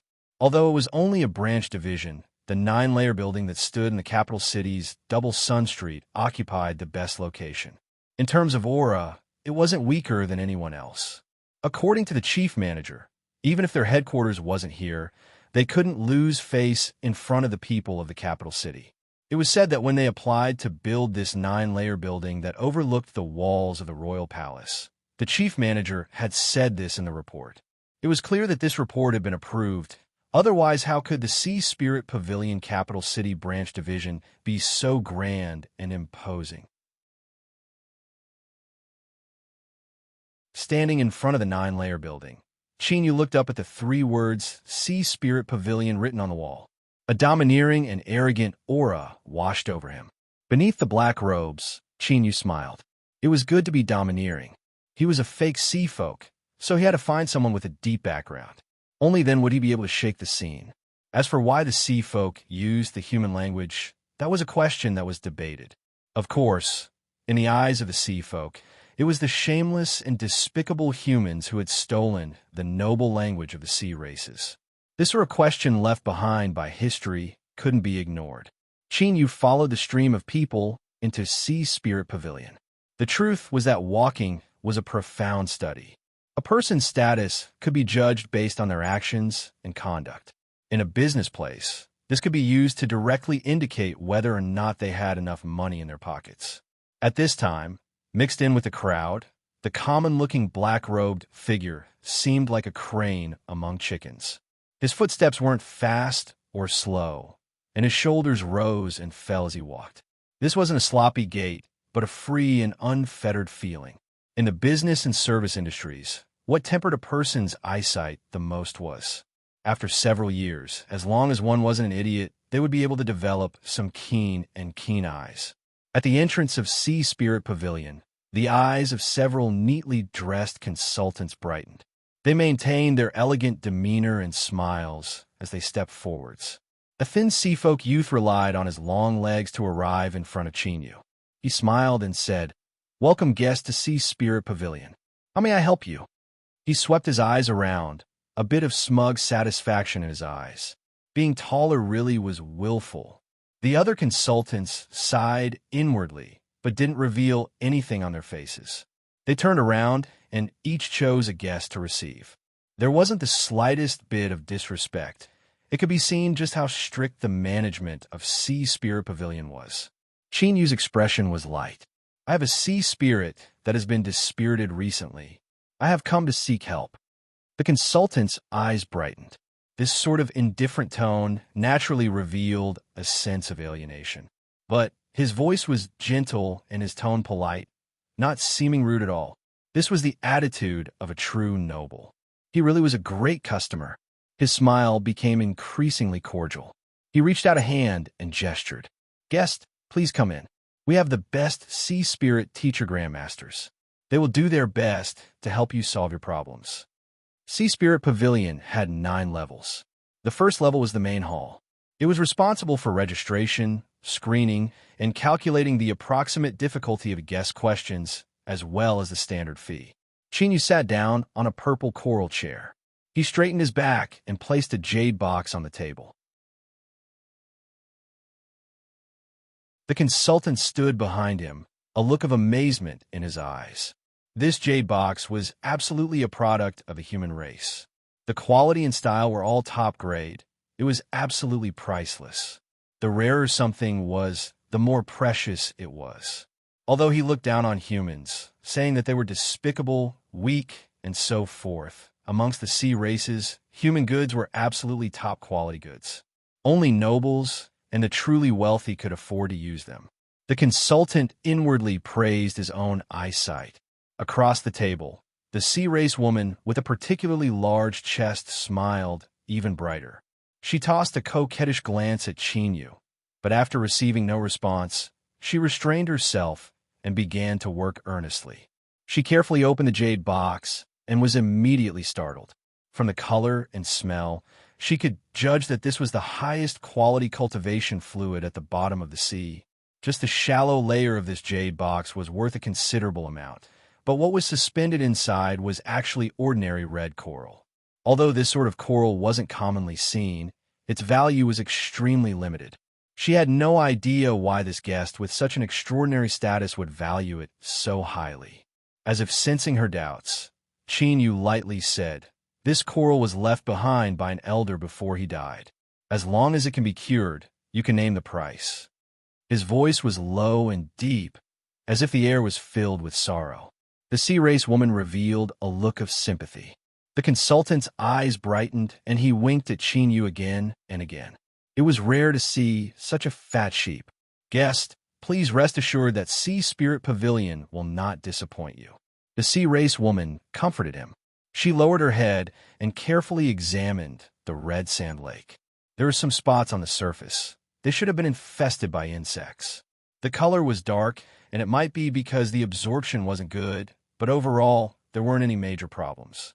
She took Qin Yu as a nervous sea race noble junior that couldn't show his face in public. Her thoughts raced, and she already had a plan in mind. She pulled open a drawer and took out a purple text. Faint traces of light surged on its surface. It was clear this wasn't an ordinary item. Guest, how do you do? According to your status and how much you value sea spirits, I suggest you sign this Supreme Level Sea Spirit Treatment Manual. The threshold price is 5,000 spirit stones. Sea Spirit Pavilion will do our best to help you cure your sea spirit. If you fail, we will refund you 10 times the cost. Sympathy was sympathy, but the knife couldn't be soft. This was the basic quality of a person in this field. The consultant cast an appreciative look at him. He continued, "This is a guarantee manual that my Sea Spirit Pavilion has exclusively released. Although the cost is high, we will absolutely use the highest level sea spirit teachers to guarantee the treatment efficiency and success rate. If guest is worried, we can also increase the payment." He smiled. "You should understand that the more you pay, the more Sea Spirit Pavilion will value you. This is because it is impossible for them to withstand a refund of 10 times the cost." The sea race woman revealed a look of admiration. She thought that she was already black-hearted enough, but she never imagined that she could be even blacker. She really wasn't suited to be a consultant. However, if this deal was successful, her commission would be incomparably high. Of course, everything will follow the guest's will. If you are unwilling, you can sign the ordinary treatment agreement. Sea Spirit Pavilion will also do our best, but it will take some time, and we cannot guarantee you anything. This move of retreating in order to advance was her specialty. Of course, it depended on the target, and it was often fatal to wealthy guests. As expected, a voice sounded out from beneath the black robe. "Then signed this Supreme Level Manual. I want to increase the payment." The sea race woman brightly smiled. "Guest, please speak." Qin Yu calmly said, 300,000.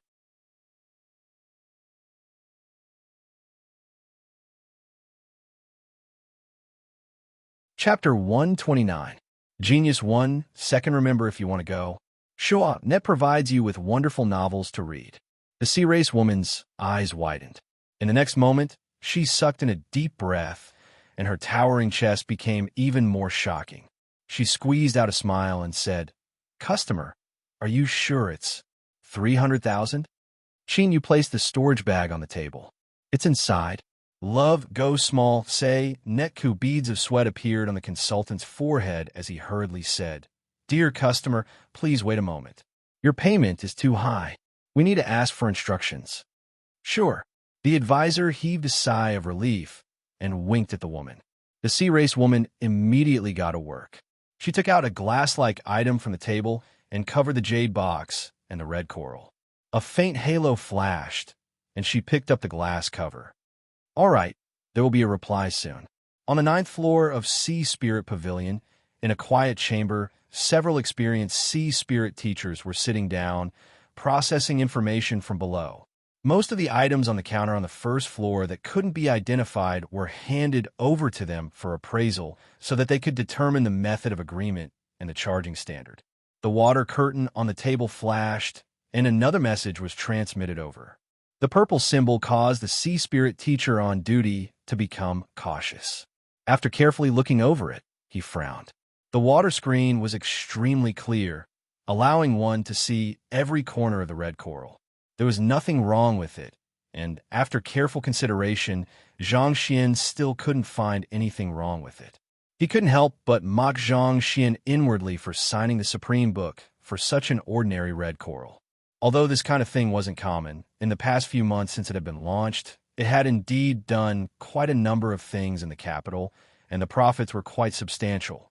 While sighing inwardly at the chief manager's ability to make money, he raised his hand and chose to accept it. However, when his finger landed, he raised his eyebrows and felt that there seemed to be something missing in the information. Shua, another message arrived. The sea spirit teacher immediately suppressed this thought and began to carefully review it. Sea Spirit Pavilion had high treatment and excellent benefits. Since he had received benefits from them, he naturally had to work hard. A faint green light flashed on the glass cover. The sea race female cultivator smiled. It's done. The process was simple. He checked the number of spirit stones, reviewed the contents of the agreement, and signed it. Then, he put away the jade box and red coral and stood up to leave. The consultant trotted out to see him off with a smile on his face. He repeatedly said, "Don't worry. I'll definitely handle it for you as soon as possible. There will be a result within 3 days." As he left Sea Spirit Pavilion, he watched the black-robed figure vanish from sight. He sighed inwardly. Just look at how this person was so decisive and efficient. He didn't even blink when throwing out 300,000 spirit stones. When will I be able to reach this realm? Calculating in his heart, he felt that there was no hope of killing him in this lifetime. He couldn't help but smack his lips helplessly. But soon, the consultant suppressed his gloominess and returned to Sea Spirit Pavilion with an excited look on his face. Several of his colleagues looked at him and cursed him for being a scoundrel. But they were so envious that their eyes turned red. The counter had already stopped handling business. As she held the signed Supreme Book, the female sea race cultivator's chest violently heaved up and down. Seeing the consultant coming over, she hurriedly stood up. Her movement was too big and made a harsh friction sound. Several customers who were handling business next to her frowned in dissatisfaction. The manager of the lobby on the first floor hurried over to apologize. He glared fiercely at the manager and walked backstage to reprimand him. "What the hell is going on? You're no longer a newbie, yet you're still acting so rashly." As he spoke, he tidied up his clothes. What exactly happened? The female sea race cultivator handed over the purple book. "Manager." The manager's eyes brightened. "Supreme Book? Not bad, not bad. Shally, your commission this month isn't bad at all." He took the book and flipped through it.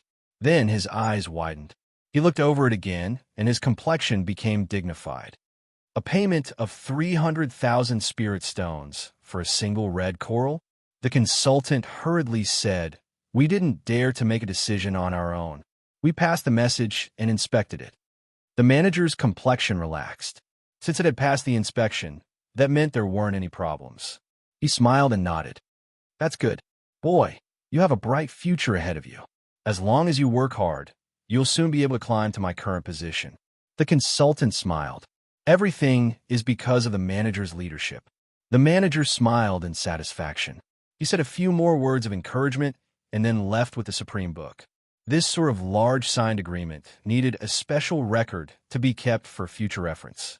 The red coral in the jade box was quickly sent upstairs and handed over to a true sea spirit teacher to be carefully diagnosed and treated.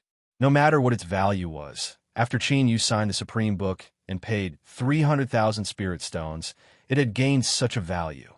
The female sea race cultivator returned to the counter and took away the temporarily signed.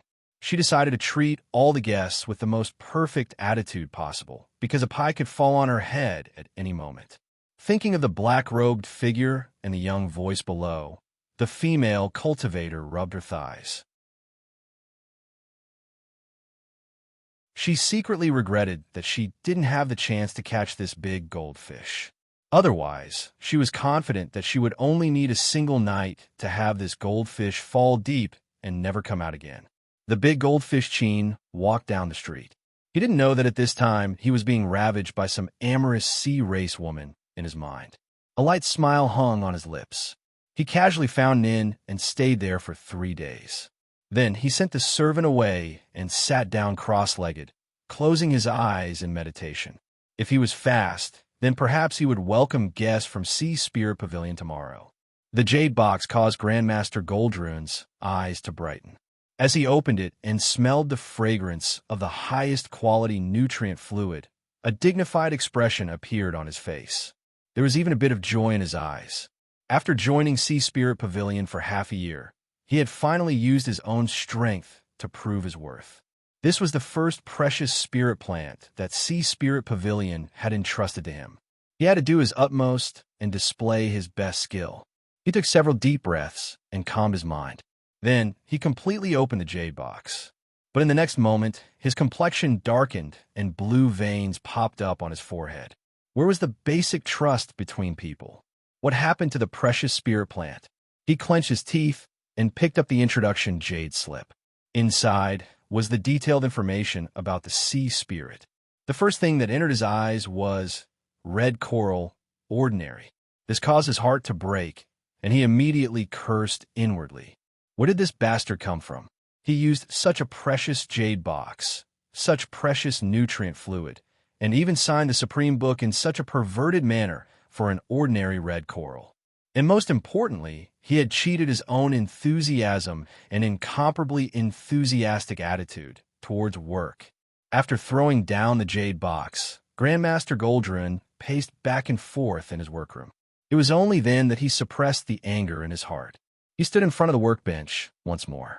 His expression was calm, and his eyes were focused. Controlling one's emotions was an ability that any high-level sea spirit teacher had to master. In such a short period of time, Grandmaster Goldrun was able to overcome his anger and enter a working state. He was secretly proud of his professionalism. Then, his eyes fell onto the red coral. He excelled in the treatment of various coral spirit plants to begin with. Soon, he figured out the problem that the red coral had encountered.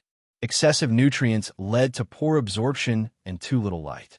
Moreover, the nutrient quality of this top nutrient fluid far surpassed the red coral's absorption limits. It had to be known that too much nutrition was sometimes a kind of injury. When combined with the malnutrition, it would become exhausted. As for the traces of insect pests on the surface, as long as these problems were solved and some suitable nutrient fluids were added, it would soon be restored to its original state. He waved his hand and wrote down the detailed treatment steps. After going over them and making sure there was nothing wrong, he rang the bell and an assistant came in. He gave a few orders and had the assistant take the red coral away. A high-level sea spirit teacher's time was precious. These simple tasks were naturally handled by assistants. Of course, in order to be chosen as a high-level sea spirit teacher's assistant, one had to at least have the strength of a middle-level sea spirit teacher. Grandmaster Goldrun picked up the work he had left behind and fell into deep thought. He had already treated this sea snake grass for 10 days, and it was only recently that there was a slight improvement. But the withered roots still needed to be consolidated. As he was lost in thought and was just about to sort out his thoughts, there was a sudden knock on the door. His mind was thrown into chaos. Grandmaster Goldrun gloomily called in the assistant. First, he reprimanded the assistant. If this person wasn't the assistant he valued the most, then he definitely wouldn't let things go so easily. It had to be known that in Sea Spirit Pavilion, there were so many people that wanted to become a high-level Sea Spirit teacher's assistant that they could line up all the way to the city gates. Assistant Xia, you know that I don't like others disturbing me when I'm thinking. So, what matter do you have that you have to choose this time? Assistant Xia was dispirited. Teacher, there is something wrong with that red coral. It would be best if you personally took a look. This teacher was a respectful title. It had nothing to do with being a master and apprentice. Grandmaster Goldrun was startled. He remembered that it was that red coral from before, and his complexion darkened. I've already written it down clearly. You can't even do something as simple as that? Assistant Xia forced a smile. I've already looked over it. I had no choice but to disturb you. It's in a very good condition right now. Teacher, you'd best hurry up. Grandmaster Goldrun coldly snorted and quickly walked out. He didn't care about an ordinary red coral, but if it died, it would affect his rating. Moreover, the other party had signed the Supreme Book. According to the agreement, if he failed, he would have to pay 1/5 of the loss. Outside was a large workshop. Over a dozen assistants were gathered here. Their usual busy and nervous appearances were nowhere to be seen. Everyone was gathered around a work table, their complexions ugly as if they had eaten hot shit. Teacher is here. Everyone hurriedly drew back, bowing their heads in awe. Grandmaster Goldrun coldly coughed. He didn't have time to reprimand them. He walked over to the work table and looked over. The red coral was placed in ordinary culture fluid. From the specifications, it seemed to be within the range he had chosen. But at this time, it had completely withered and its fiery red color was incomparably dim. Grandmaster Goldrun frowned. He reached out a hand and pressed it against the red coral. After several breaths of time, his complexion darkened. This red coral was already emitting a death energy. It couldn't be saved. Huh. He slapped the work table. Who handled it? Do you know how to handle it? I've already diagnosed it clearly. So how could there be an accident? An assistant trembled as he stood up. Teacher, I handled it according to your instructions. There are images that can prove it. Assistant Xia nodded, indicating that he had already checked it and that it was like this. Grandmaster Goldrun's complexion darkened even further. If the red coral died according to his instructions, then didn't that mean that his skills were limited and he couldn't even save an ordinary red coral? But this time, the more he said, the more face he would lose. This red coral will be treated as dead. Report it and have Sea Spirit Pavilion deal with it. He turned and left. Assistant Xia's eyes widened. Teacher, aren't we going to save it? Grandmaster Goldrun wished he could smash his head in. Didn't he think he had lost enough face? This was only an ordinary red coral. Was there a need to save it? Facing the Sea Spirit teacher's murderous eyes, Assistant Xia weakly said, Teacher, the other party signed the Supreme Book. Grandmaster Goldrun clenched his teeth. Compensation is fine. The funds I left in the workshop should be enough. Just as his voice fell, the eyes of the assistants lit up, filled with awe and admiration. This was truly worthy of being a high-level sea spirit teacher. They simply couldn't compare with him. He didn't even bat an eye at such a massive amount of compensation. Looking at Grandmaster Goldrun's horrifying expression that seemed to say, if you say another word, I'll tear you apart, Assistant Xia scowled. It's not enough. Grandmaster Goldrun was stunned. He suddenly remembered that when he was diagnosing, he hadn't paid attention to how much the red coral was worth. Looking at Assistant Xia's complexion, unease surged in his heart. How much is the payment? 300,000. Gudong, Grandmaster Goldrun's eyes rolled back and he fell to the ground.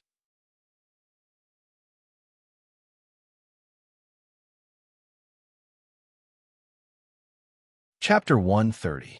Genius 1, second remember if you want to go. Shua, Net provides you with wonderful novels to read. According to the Supreme Book, Sea Spirit Pavilion would have to compensate them with 3 million spirit stones. It wasn't that they couldn't take out this amount of money, but once they did, that would be the same as admitting that Sea Spirit Pavilion had made a mistake.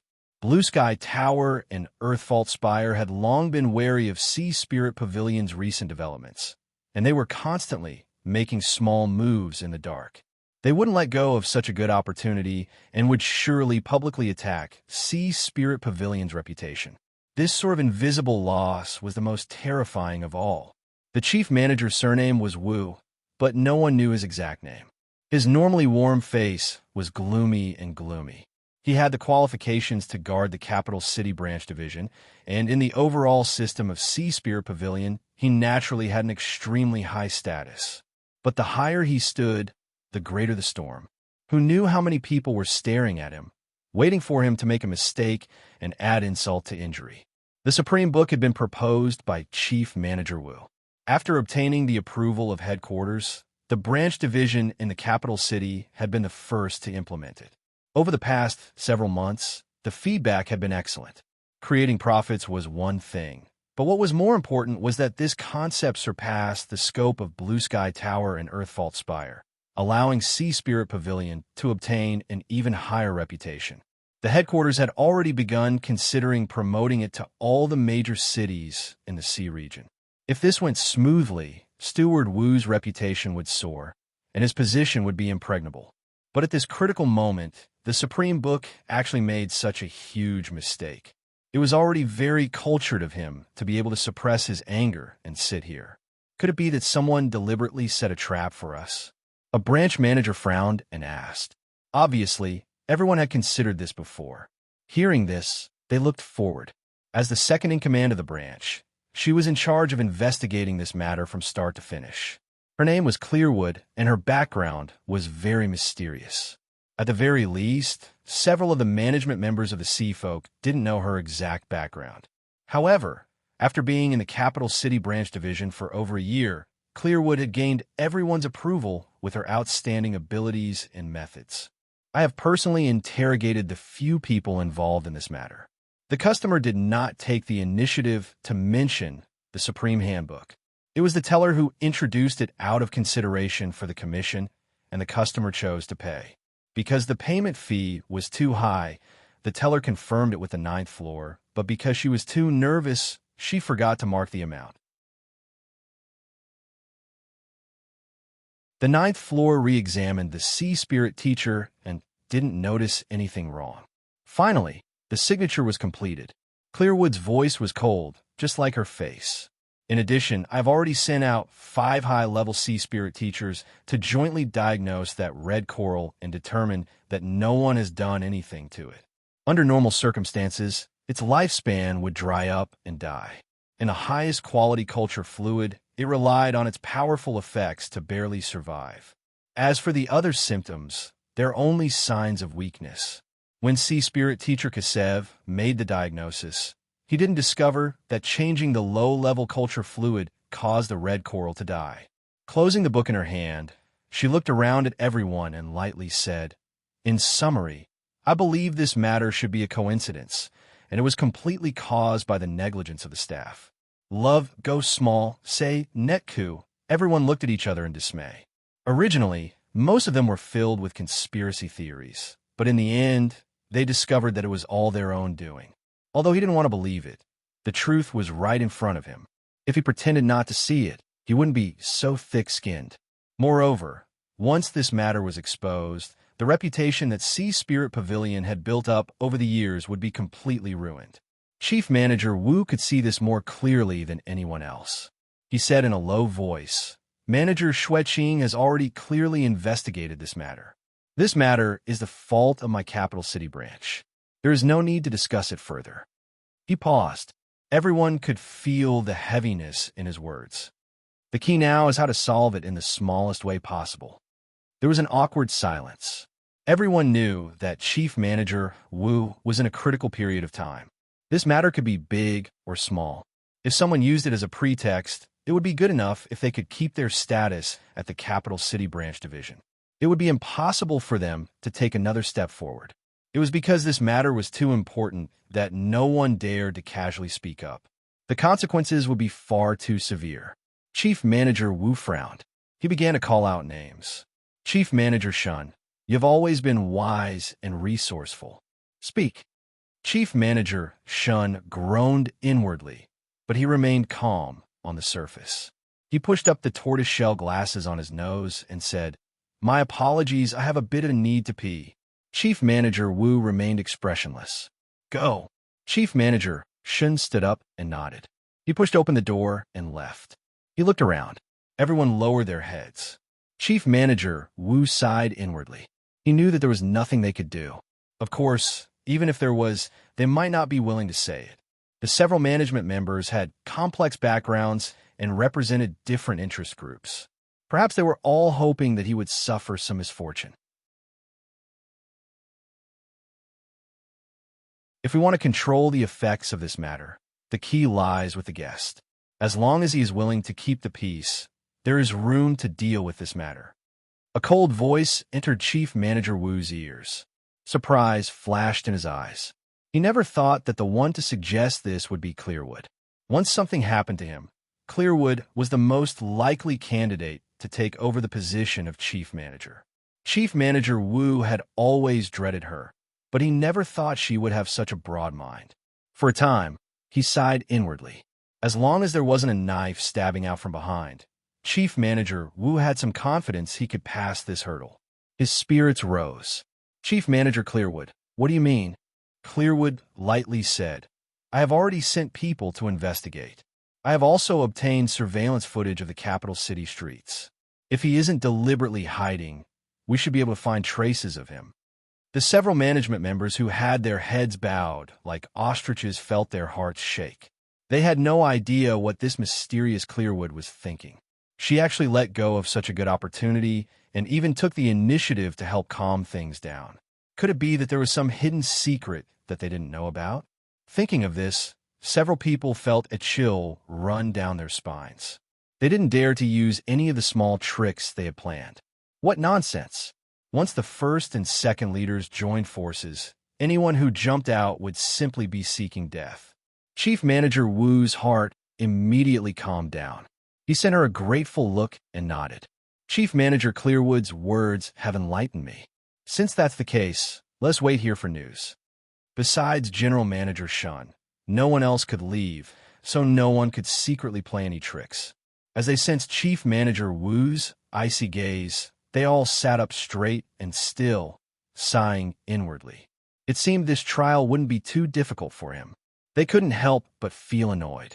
Just what was that surnamed Clearwood woman doing? Sea Spirit Pavilion's formidable abilities were quietly activated. Good news soon arrived. The guest had stayed at an inn in the capital city and hadn't taken a single step out. Chief Manager Wu stood up. He swept his eyes around. Everyone, this matter doesn't just involve me, but also the reputation of the entire capital city branch division. So, I ask that you all follow me. It was clear he wanted to completely eliminate any possibility of someone secretly sabotaging him. Moreover, there was a deep threat in his words. If he wasn't happy, none of them would have a good time. The several high-level figures bitterly smiled and nodded. A moment later, an ordinary carriage drove out from Sea Spirit Pavilion's capital city branch division. It circled the streets several times, and after determining that no one was following it, it disappeared into the stream of people. When Yu heard a servant knock on the door and say that someone was requesting an audience, surprise flashed in his eyes. He never thought that Sea Spirit Pavilion would respond so quickly. Understand. Invite them in. In just several breaths of time, there was a knock on the door. It was clear that they had already arrived when the servant came to report. Yu lightly said, "Please enter." With Chief Manager Wu in the lead, a group of 6 people filed in. General Affairs Shun, who had escaped to take a piss, was also brought in. Seeing Yu calmly greet them, Chief Manager Wu's heart tightened. His smiling eyes turned a bit colder. "Guest, it seems you already knew that we would come." Yu didn't hurry to answer. He gestured with his hand. "Please sit." The room he had booked was extremely large. There was a spacious living room at the entrance, and a chair woven from seaweed was spacious and comfortable. Chief Manager Wu had experienced many trials and tribulations. He took the lead and sat down. He knew that since the other party didn't deny it, they would definitely give him an answer. "Everyone, you must have come for that red coral." A steward had an icy expression.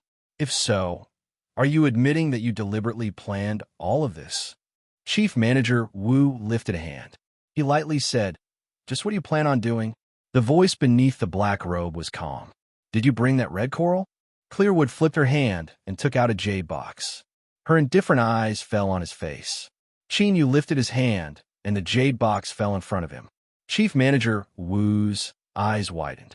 Grasping something from the void was something that anyone at the Foundation establishment realm could do. It wasn't anything at all.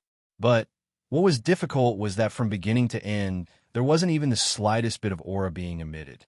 This sort of marvelous control of strength was what truly left one in awe. Yu opened the jade box, revealing the nearly dead coral within. "I presume that everyone here has already ordered people to carefully examine it, and perhaps even tried it yourself, so you should be well aware of the condition of this coral. I only have one question. Does Sea Spirit Pavilion have a way to revive it?" As these words fell into their ears, it was like naked ridicule. If there was a way to revive it, why would they appear here? The several sea folk stewards had gloomy expressions, as if they wanted to eat someone alive. Chief Manager Wu remained expressionless. "Why do you ask a question you already know the answer to?" Yu smiled. His fingers brushed over the red coral. "I can." These words came without a head or tail, leaving the several people startled. But as they connected it to the previous conversation, their complexions changed. They stared straight at Yu, their eyes incomparably sharp, as if they could pierce through his body.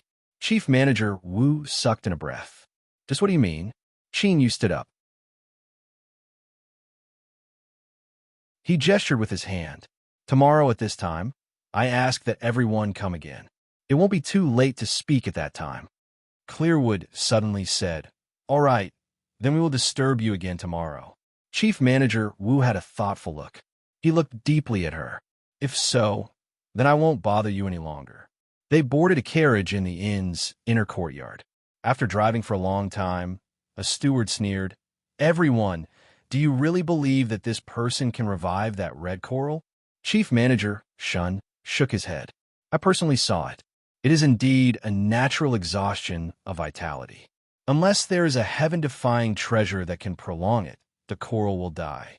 Disregarding how rare and precious a heaven-defying treasure is, even if this person had one, he would only be crazy to use it on this coral. He naturally didn't believe them. Clearwood lightly said, "It's only a day. What harm is there in waiting?" A cold chill rose in the air. Chief Manager Wu order people to seal off the inn. At this time tomorrow, not a single fly is allowed to leave. I want to see just what this black-robed guest is trying to do. The people involved were temporarily quarantined.